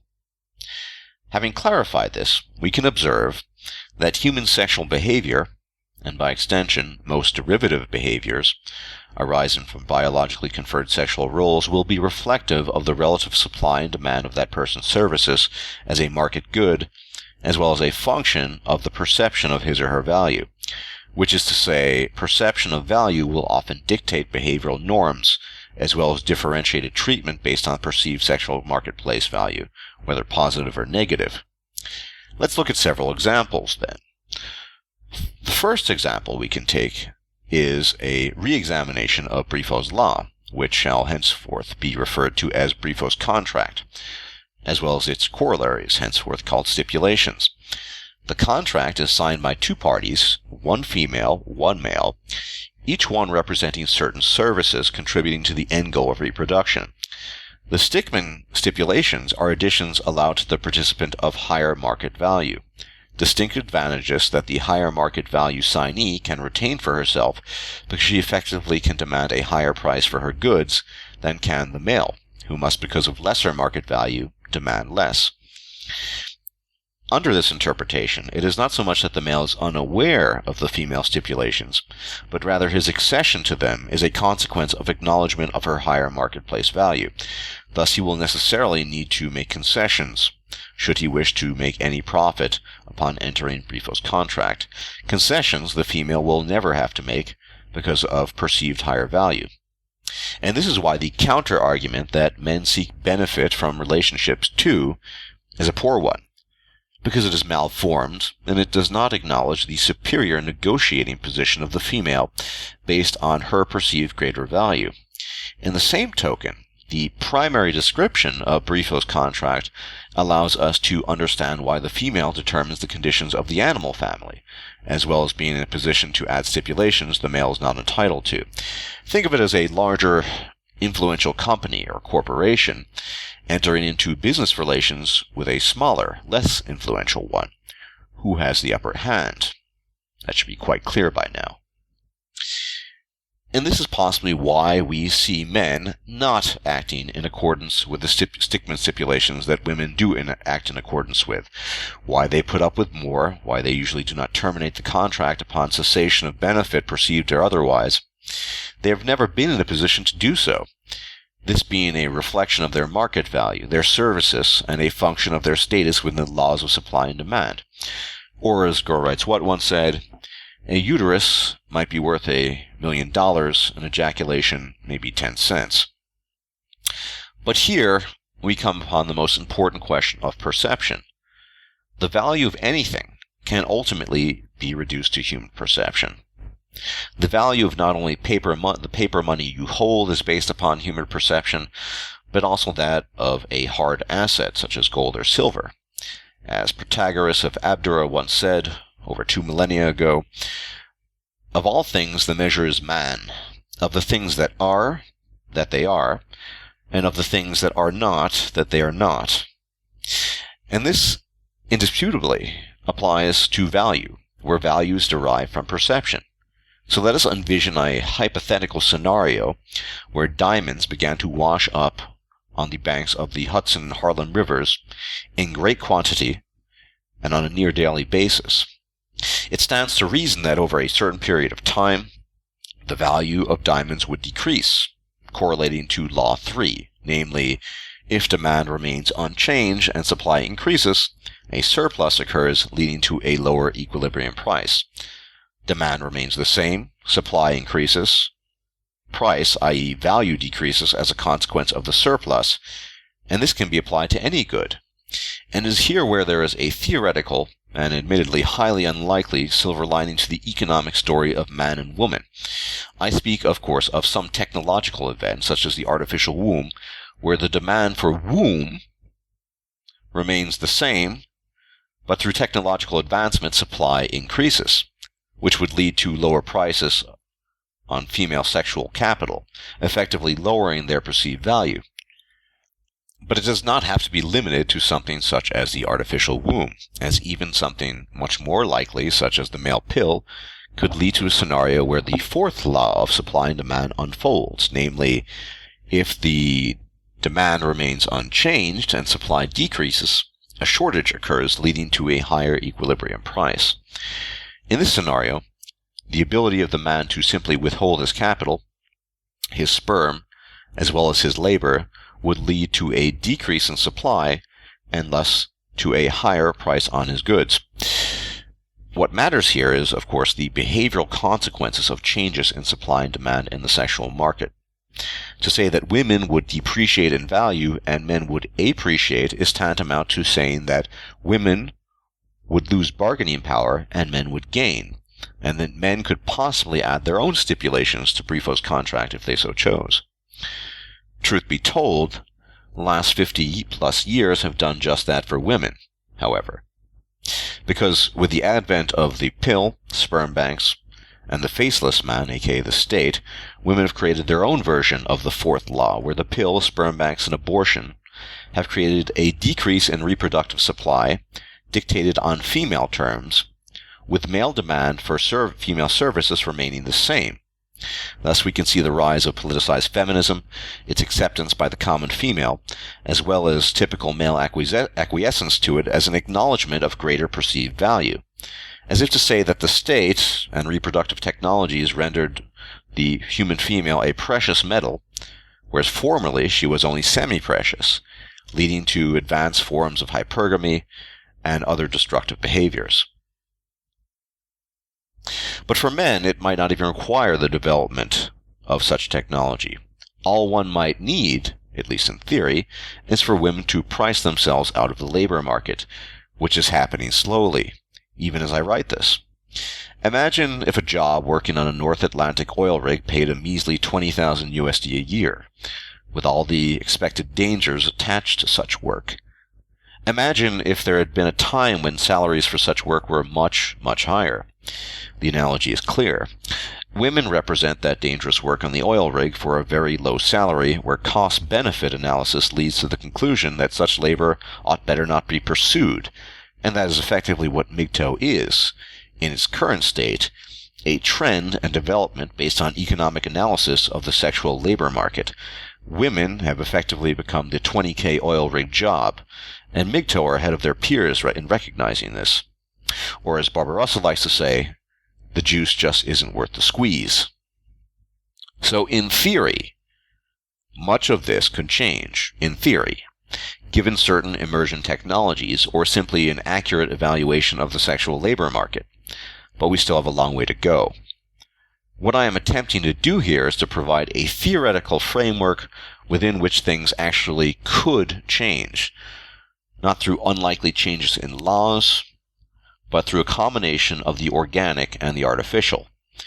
If my thesis is correct, and human sexual market services adhere to the laws of supply and demand with the attendant consequences, then this simply becomes a question of time. When will the requisite technologies be introduced for men?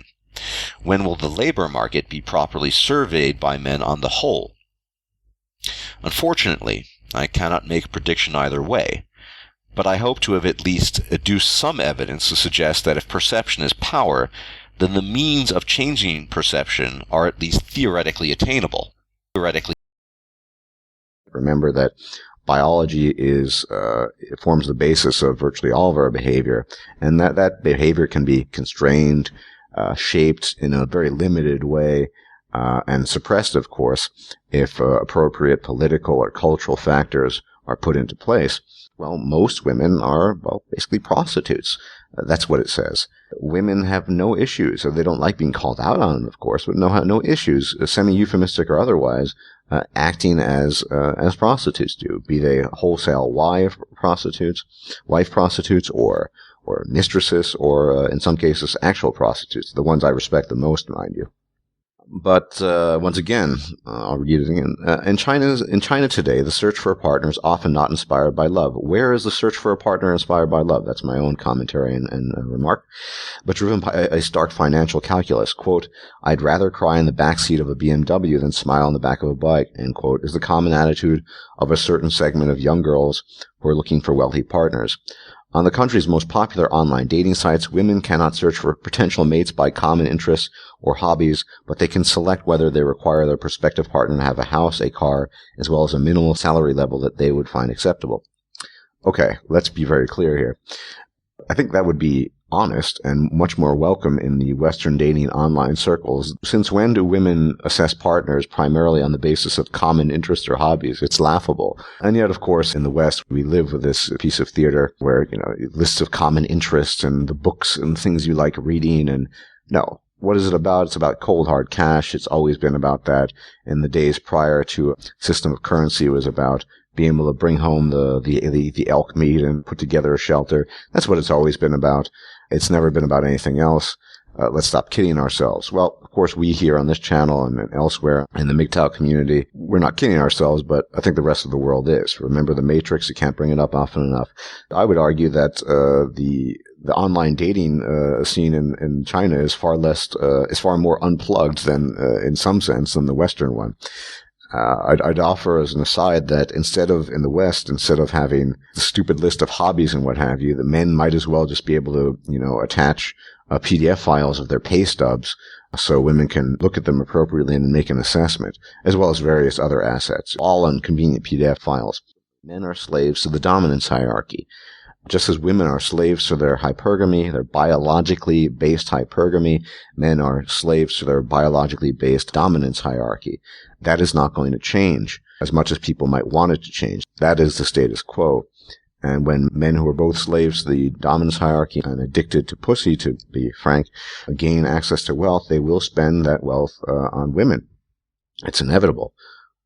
These are human beings just obeying their animal instincts as 99% of the population does or would do if circumstances were identical. And if most men had a lot of money, most men would be acquiring various concubines, prostitutes, however you want to call them. And many women would be, of course, queuing up to become one of those concubines. So it's really nothing special.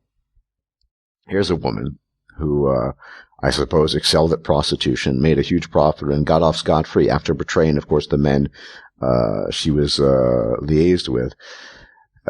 Shouldn't surprise you. Women don't know anything about honor, and a woman's always going to look for the best deal possible. Now, if she's in trouble, of course she's going to look out for herself. Of course she's going to betray and turn in the men that were feeding her. That's what most women would do. Quote, "If she only had a pretty face and nothing else, there's no way she could have tempted all those officials," said one poster on a popular online forum. Quote, "She must have had something that other girls didn't: maturity, tolerance, and knowledge." Well, no, there's no doubt that she had a lot of cunning, and she probably had a fair degree of intelligence. But what's so admirable about it? Well, the admiration comes from women admire other women who are able to manipulate men, control men, and this just shows that no matter how powerful a man might be, even those powerful men, if they're not aware of their baser instincts, if they have not analyzed them and on an intellectual level, internalized them, and thus rejected those base instincts, they are slaves to their libidos, and they are slaves to their dominance hierarchy inclinations as well. And they can literally, and this was the case, fall to a woman who turned them in without batting an eyelash. This is admired by women because most women don't gain enjoyment from having the power to lord over people in a traditionally more masculine fashion. No, they like using their wiles. The greatest joy for a female in terms of enjoying power is using her her physical presentation, of course, as well as a certain level of cunning, to take advantage of men and to do with them what they want to do. In the Matrix, the sexes are codependent. Women, on some visceral level, instinctual level, require male resources and labor, and men require pussy, and that will always synergize into some sort of very tenuous alliance. In the case of mistresses, it's in a way sort of purgatory. It's some plane of existence between the fully fledged institution of marriage, which is also prostitution, and the more sort of base, you go to the prostitute for one night and leave after you're done. So it's somewhere in between that. And as I said, it shows that even though these women have plenty of academic opportunities, they're certainly not interested in the academics. I've seen this in the past. There have been a lot of surveys taken and questionnaires put out in the United States, for example, probably not very recently, but certainly in the 80s and 90s, or why women were attending university, and it's to find a husband. You see this over and over and over again. Women, for the most part, don't express profound intellectual interest. The ones that do are true outliers and behave as such. And my speculation, and this is all just speculation, is that the reason why prostitution is not legal is, once again, an issue of control. Women wishing to control the battlefield, as it were. It's been observed that one of the primary, if not the only, assets women have to offer are their looks and their uterus, and basically their offer of sex. The question is, if prostitution were widely available, to what extent would men partake of it? Now, it's not called the oldest profession for nothing.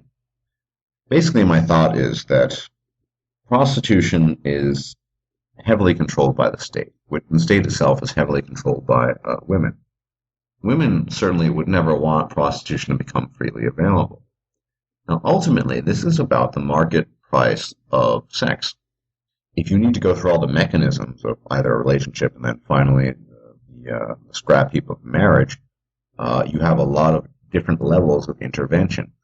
Interfering with what probably would be a much cheaper endeavor, or basic market price of sex. Now, if prostitution indeed were widely available, I would make a couple of predictions.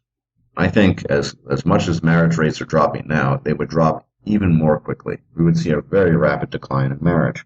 For the simple reason that because we have the state distorting the price of sex through intervention, the price of sex is very high indeed. The question, once again, is that the market value of sex? Probably not. Though if prostitution were freely accessible, many men would partake of it. No doubt, not only would with marriage rates drop, but also the so-called relationship, because men would have an easily accessible means of obtaining sex. The price would actually literally be determined by the market. You would have competition between women offering lower prices in exchange for their services, their bodies, their offer of sex. Very attractive women might be much more expensive than less attractive women, and so there would be a determining factor in the pricing mechanism, based on natural inclinations on the part of men and reactions of women.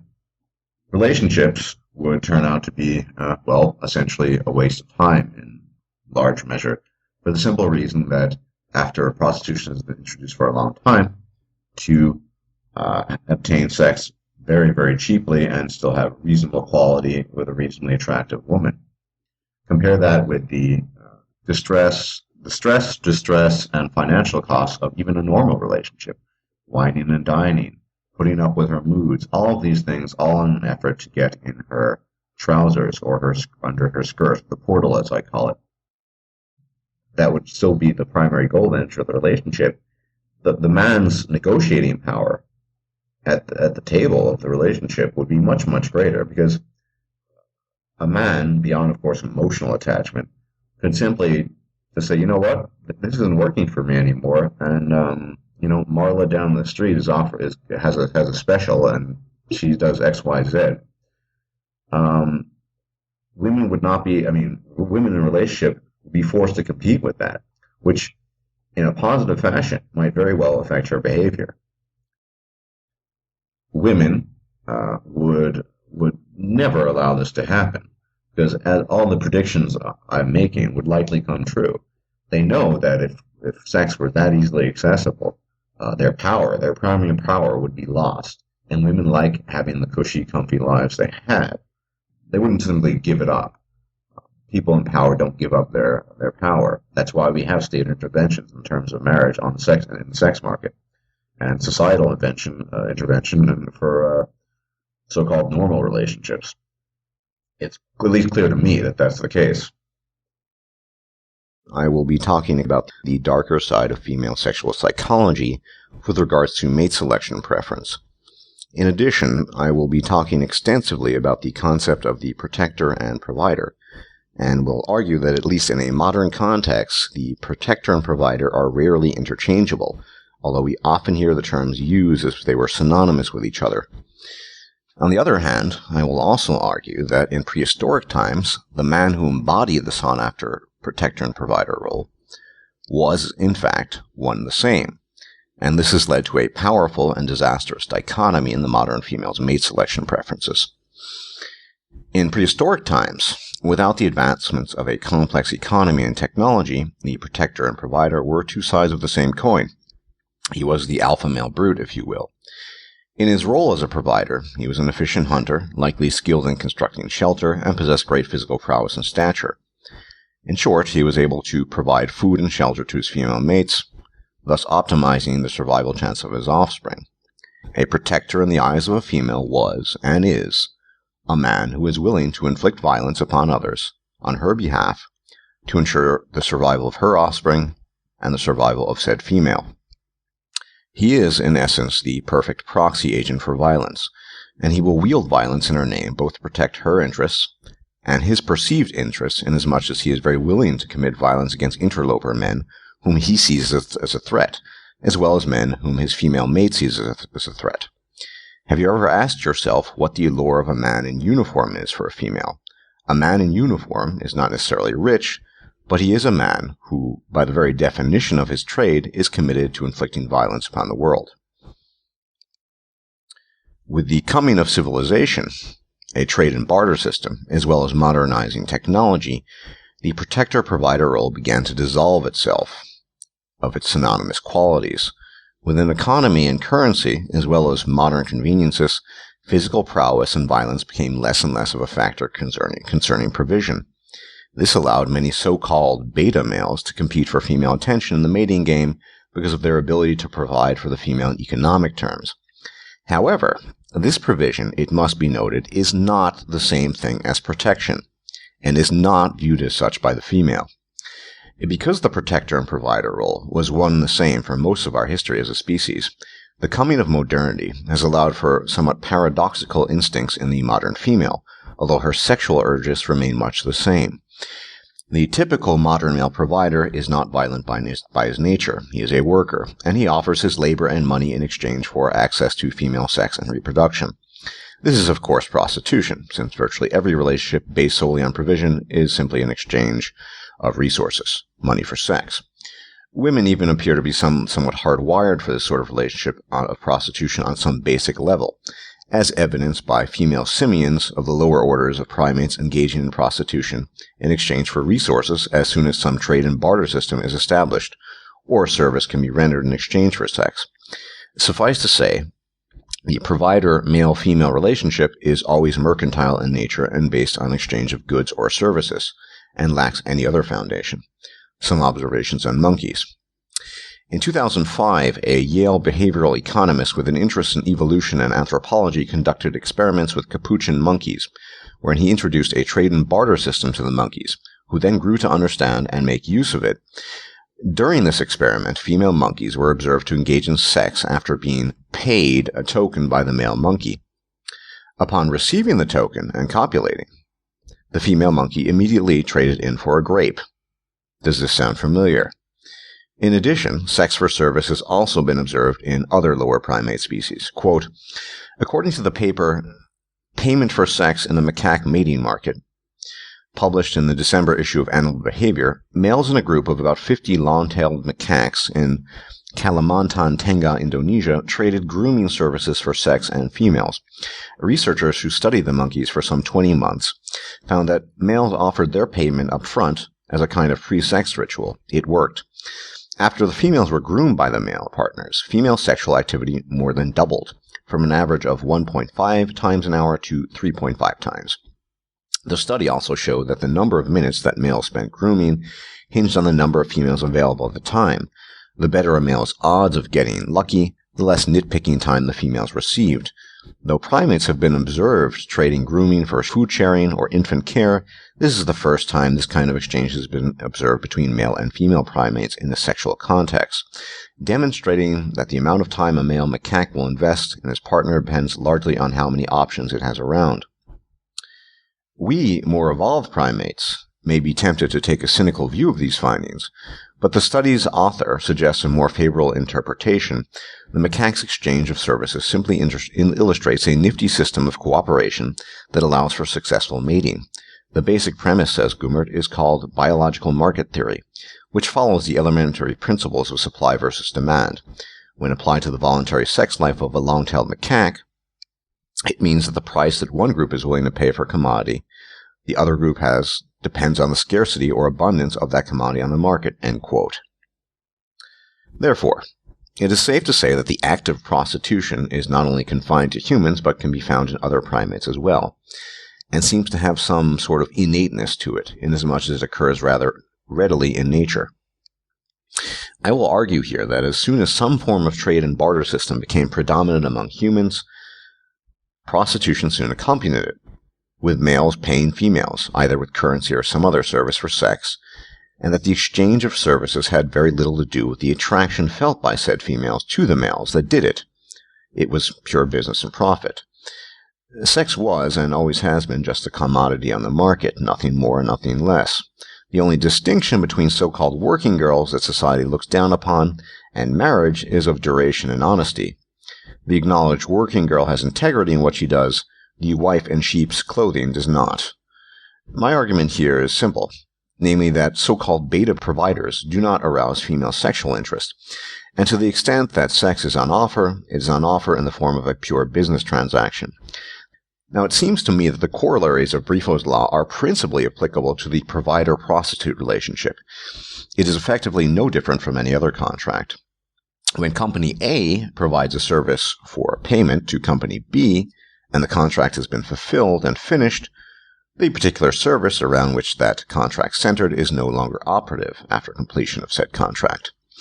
The problem and issue of the provider-prostitute relationship is that the terms of service are not explicitly stated and are often couched in fairy tale-esque language such as romance and love, and furthermore, only the female possesses awareness, and quite vague, I might add, of those terms, so her service, sex, can come to an abrupt halt unbeknownst to her male provider, business partner, who likely does not see the relationship in such purely transactional terms, at least on a conscious level, which of course is belied by the fact that he keeps up with the 70-hour work week because he knows the consequences if he fails.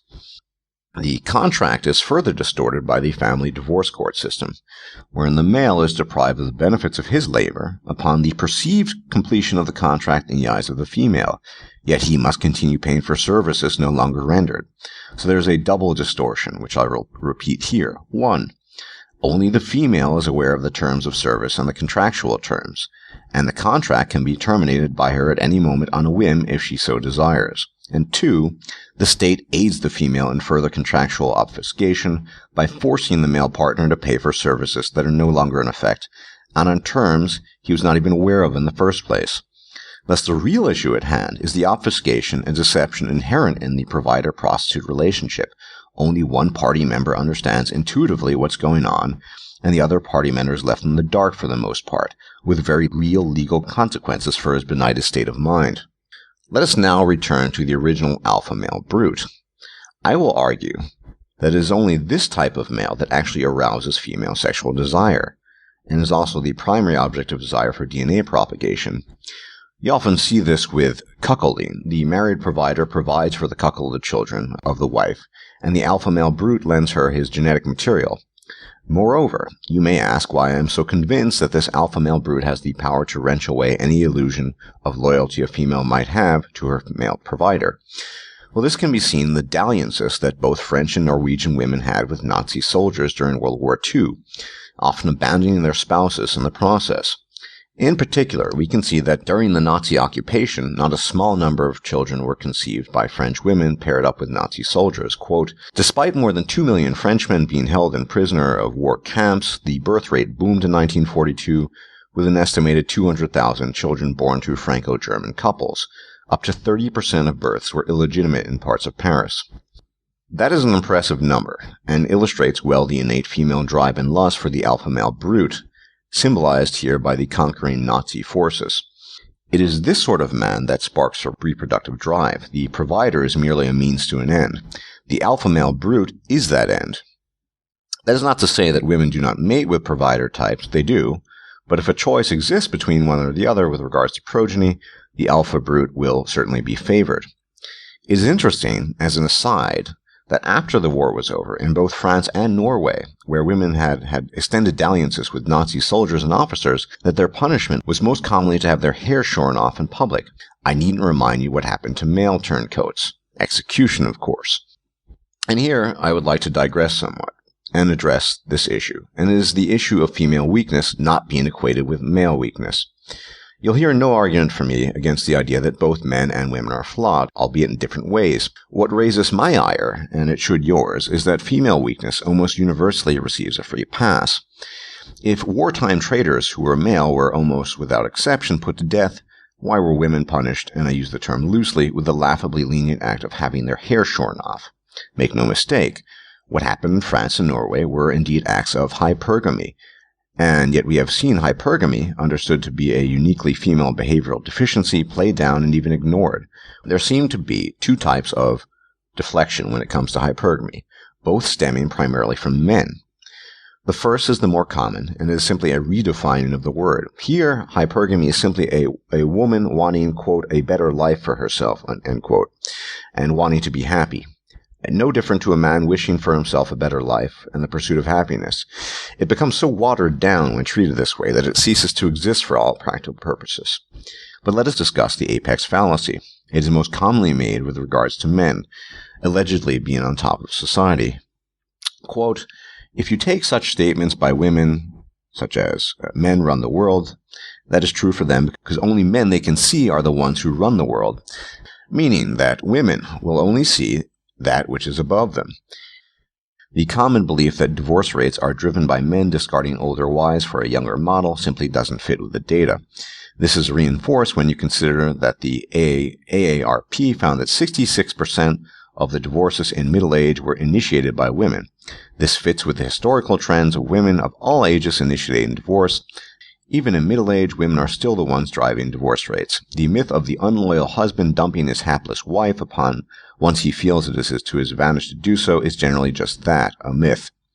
This won't stop women from pointing over and over again to the rare cases they know of in the media or in person where this has occurred, but in the scheme of things, this is clearly an outlier. Across age ranges, divorce is being driven by women, and the likelihood of a couple divorcing in any given year tracks very strongly with whether the wife feels it would be to her advantage not to keep her promise, end quote. So much for the absurd idea that men are hypergamous, or that hypergamy is simply wanting a better life for yourself, to be equated with any other path leading to such a better life. As far as hypergamy being the same as laughable patriarchy theory, the numbers do not lie. We can track female hypergamy via divorce correlated with age group. The same cannot be said for patriarchy theory, which has no data whatsoever, just the chimeras of the fanciful. So, let us take all this into account now. The natural and uniquely female attribute of hypergamy, her preference for domineering brutish men in her mate selection, and the modern state, which in a way is the ultimate alpha male brute, using coercive force to extract wealth from men, primarily providers, fulfilling virtually every wish of the female. All of these circumstances render the possibility of a functional, let alone healthy relationship or marriage a nigh impossibility. There is the natural preference of the female to choose the alpha male brute, at the same time relying on a provider male for raising the offspring. Nevertheless, when the ultimate provider comes along, the state, coupled with the qualities of an alpha male brute, no single man, either provider or brute, can compete. This is the dilemma of the modern man, who is doubly afflicted by the burdens nature set upon him, but also by those burdens of the state, itself ultimately derivative of nature, being essentially socialized natural urges and tendencies in the form of a superstructure. Viewing this colossus of the impossible, most men would rather shut their eyes and dive off the cliff. I find a need to address this because this feel-gooditis, as I have termed it, is very dangerous to men on the whole. What exactly do I mean by feel-gooditis? Quite simply, the willingness to cast aside all evidence in an effort to feel good or retain some form of vague hope. I can put it in simple terms. Imagine you are a shrewd businessman, and you are about to embark on a business venture. Before doing so, you do a risk assessment. You find out that the business deal has a 95% chance of generating massive losses to you after a 3-year period, possibly losing quadruple what you originally invested. Would you invest your money in the deal? Likely not. But most men do not act as shrewd businessmen do when it comes to women. Rather, they are much more akin to gambling and lottery addicts. Imagine if a certain lottery game offered a 1 in 50 million chance of winning. Those are bad odds. And the thing that the typical man does not understand is that each time he plays, his chances stay at 1 in 50 million, because he does not grasp that that repetition and frequency do not increase his odds. He buys ticket after ticket in the vain hope that something will crystallize. And looking at these examples, both that of the shrewd businessman and the lottery addict, is there any area where human beings take upon themselves such astronomically poor odds? I can think of none. But like a broken wind-up doll, your average man continues to turn the levers of the casino slot machine as if oblivious. Cognitive dissonance would be an understatement. If I further extend the analogy, women are the slot machines in the casino, and the state is the casino itself. Both forces are arrayed against the man. Hope and change. Do you remember that slogan? That one. The one used by Obama. Well, hope is the last vestige of a fairy tale that you once believed. You know it to be false. Why persist in the charade? I ask this simply because, unfortunately, too many men saddled with too much hope end up a corpse on the floor by their own hand. The kinds of women, these potential women you could date, you're talking about, to call them needles in a haystack, sorry, it's a bit funny. That would be a euphemism. We're talking about microbacteria in a haystack. We're talking, your chances are so infinitesimally small so as to not exist. And that's part of the problem. The other problem is Briffault's law, which I always like to stress. At the end of the day, men are simply utilities, tools, appliances for a woman. This has been the state of affairs since time immemorial, since thousands, if not millions of years in our hominid ancestors.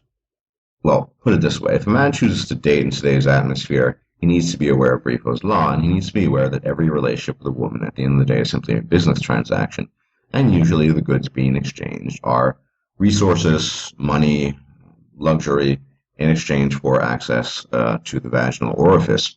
If a man is content with that, that's okay. What's not okay is if a man does not wish to merely be an application, a tool, an appliance, a utility, and goes into the so-called dating scene with the notion that he is anything but that. Be aware that no woman loves a man, she only loves what he can do for her. And so the perceived love will evaporate upon his inability to provide the goods that she perceives as being her entitlement or her right or her desires. And he will be thrown upon the trash heap when a better opportunity, i.e. a man who can provide the resources to a better degree, to a greater extent, and so on and so forth, comes on the scene. Unless they're very clear about the nature of the business contract. If a man has enough resources, financial, material, to engage in socially accepted prostitution, I have nothing against prostitution. Ultimately, that's what a relationship is, right? That's fine. But let's call it what it is. Let's not pretend that these things you mention, common interests, maybe a similar sense of humor, and so on and so forth, at the end of the day, that they are the contributing factors. These are things that can create the illusion of cooperation, of unison, of unity. But the underlying factors, the fact that a man is and will always only be a utility for a woman, that will never change, no matter how much a man might have in quote-unquote common with a woman. And say something on that issue. Talk about looking for microbacteria in a haystack. Finding a woman with common interests, that's pretty rare. But I think most men, upon rational reflection, experience, realize that there's no bang for the buck. Well, there is, right? You're paying for sex, essentially, but the benefits beyond that are marginal at best. Men's emotional needs are completely neglected because, remember, men are not permitted to show any signs of weakness. And once again, as a final point, we men are and will always be appliances, utilities, tools to service the pleasure and interests of women. And what women bring to the table is simply spreading their legs. There's nothing else that they have ever brought to the table, and nothing else that I can imagine they can, at least within a relationship. The problem is, on a societal level, everywhere, that if you have an actual rapist, a male rapist, or an actual murderer, or a robber, or a thief, or a wife beater, that particular individual male's behavior, is transformed into a universal axiom across the boards. That is to say that man A beats his wife, ergo all men beat their wives. Man B raped a college-age girl, i.e. all men do this. So there's an instantaneous transformation of one individual's behavior. It's put on the rest of us. All men are responsible as a form of collective guilt, supposedly, right? That one man does it, and so it's perceived as an axiom. If there could be such thing as a behavioral axiom, that would be it. One man commits ill, then all men are responsible. But let's look at the other side of the coin. If an individual woman commits ill, crime, murder, rape, whatever, there are usually two responses. One, we often hear that not all women are like that, which we've discussed ad nauseum, and it's devoid of content, doesn't explain anything. But that's what they say. I don't know which one is worse. The other one is, it's not even, they just say she was crazy. No one, I've never heard say, well, woman beats her children and then stabs her husband to death. No one says, well, that's what women do. It was just that one individual. If you're in a relationship and it goes south, there can be a lot worse consequences. You merely suffering from heartbreak or not being able to concentrate on stuff and being sad. I mean, that's a given anyway in most cases. Of course, it can be a lot worse. Now, I haven't been a victim of this, but I did have a friend at some point in time whose ex would inflict wounds on herself and then claim that he did it. He actually got in trouble for that.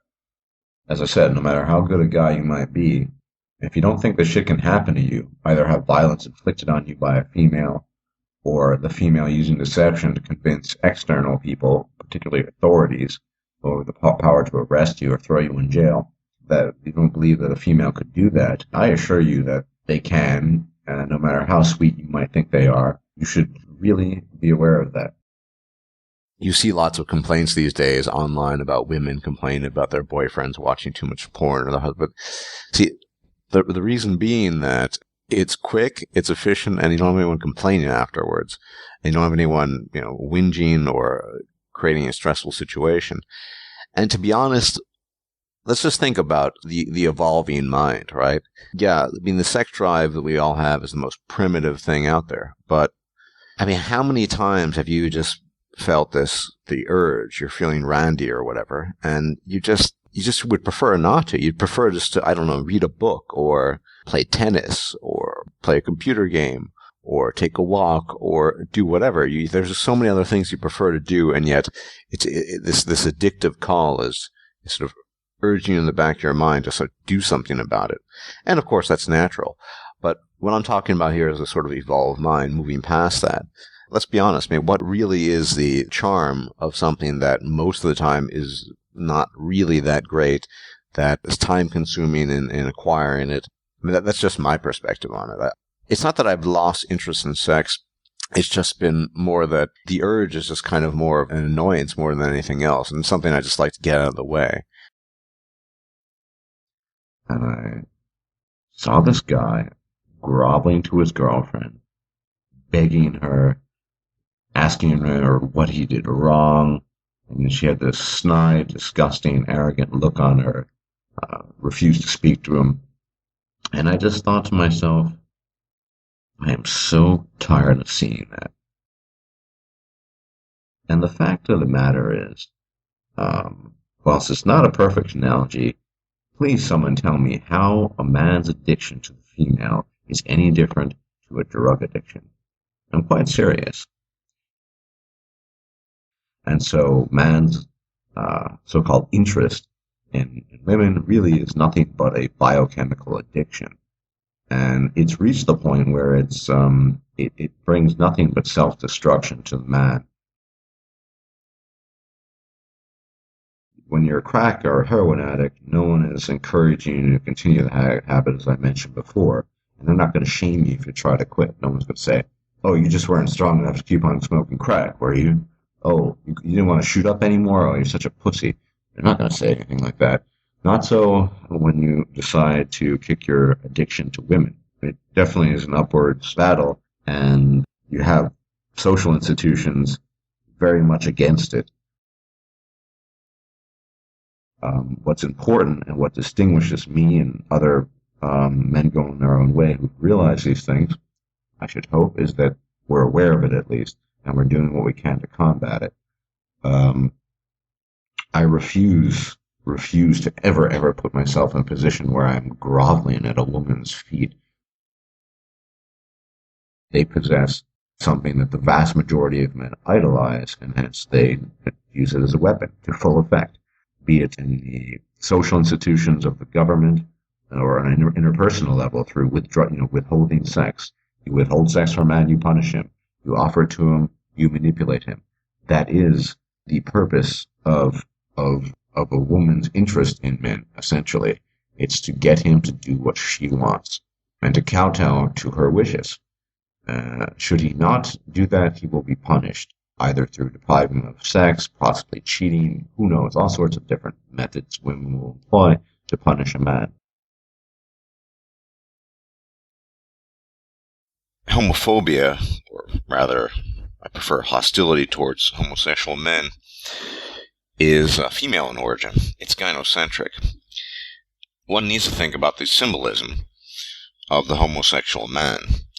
A man who is completely immune to any sort of temptation in this regard.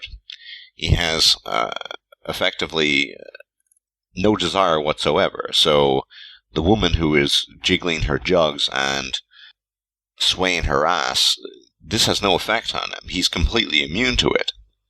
And so what I'm saying is that the homosexual man is a man who exists outside of the influence, at least the direct influence, of the female. A man who cannot be controlled by her cleavage, by her physical appearance, by her so-called beauty. Heterosexual men are readily and constantly controlled by this. In fact, heterosexual men exist to serve women because of this, because of their physical attraction and because of their need for reproductive resources. Homosexual man exists outside of this paradigm. Thus, the homosexual man in many ways is a threat to the female. Remember, women want to keep everything under control, their firm control. They don't like men doing their own thing. A man who not only does his own thing, but has no sexual interest, i.e. no interest, period, in association with the female, per se, unless perhaps it's through work or what have you, it represents an incredible threat. There's nothing she can do, at least using conventional means, to get him under her control, to get him under her spell. There's nothing she can do. She could wear a short skirt, going up to her hips, have, an F cup hanging out, and he doesn't care. So what does she try to do? She tries to influence it indirectly. And this results in a feeling of terror in heterosexual men that they might be dubbed gay. Because to be dubbed gay is to effectively be kicked out of the dominance hierarchy. It's not that you're at the bottom rungs of the dominance hierarchy if you're dubbed gay. It's because you're not even in the dominance hierarchy. You're not even in a state of competition. You simply exist outside of it. And so what you end up with is an irrational, female-oriented fear and oftentimes hatred of homosexuals, and in particular of being labeled such themselves. Many men they're terrified of being called gay. And you can see this constantly when you decline a woman's so-called interest in you, when you say you're not interested, or even make statements like, I prefer being single, or what have you. What's one of the first things she says? Are you gay? There's nothing wrong with that. I mean, this sort of double entendre. Are you gay? There's nothing wrong with that. All right? Because heterosexual men are terrified of losing access to reproductive resources. I mean, once you've mastered your psyche to a certain point and you understand the games and the mechanics that women apply and employ, then it doesn't have any effect anymore. But for most men, your conventional pussy-begging mangina man, this is just terrifying. To be called gay means you're not even in the game anymore, and you're not even competing anymore, and you can't even get any woman. No man wants to be cast out of the dominance hierarchy. But think about what the homosexual man represents for the heterosexual man. There's no reason, in a rational sense, that a heterosexual man should have any fear, hatred, or any feeling, for that matter, towards homosexual men. They don't represent anything. In fact, most rationally speaking, the homosexual man is a boon to the heterosexual man because he represents one less man that he has to compete against in order to get reproductive resources. But there is, of course, a more complicated aspect to a lot of this, and let's not kid ourselves. Feminism in the 60s and 70s tried to pick up just huge swathes of disparate ethnic groups, minority groups, and this is for the same reason, because women realized they couldn't control these groups directly, and so to assimilate them into the so-called greater cause by dint of association is a less effective, however, still a means of controlling them. So many homosexual men fell for this, no doubt. People have a natural weakness to submit to a sort of victimhood narrative. People like being victims, and no one's completely immune. And of course, I rebuke the claim that MGTOW in any shape or form is one of those victimhood movements, because we just say, well, we're tired, everyone, we just get on with our lives. We're not trying to change the system, we're trying to get out of Dodge, essentially. We reserve the right to practice our own form of defense, which is our turning our backs to it and walking away.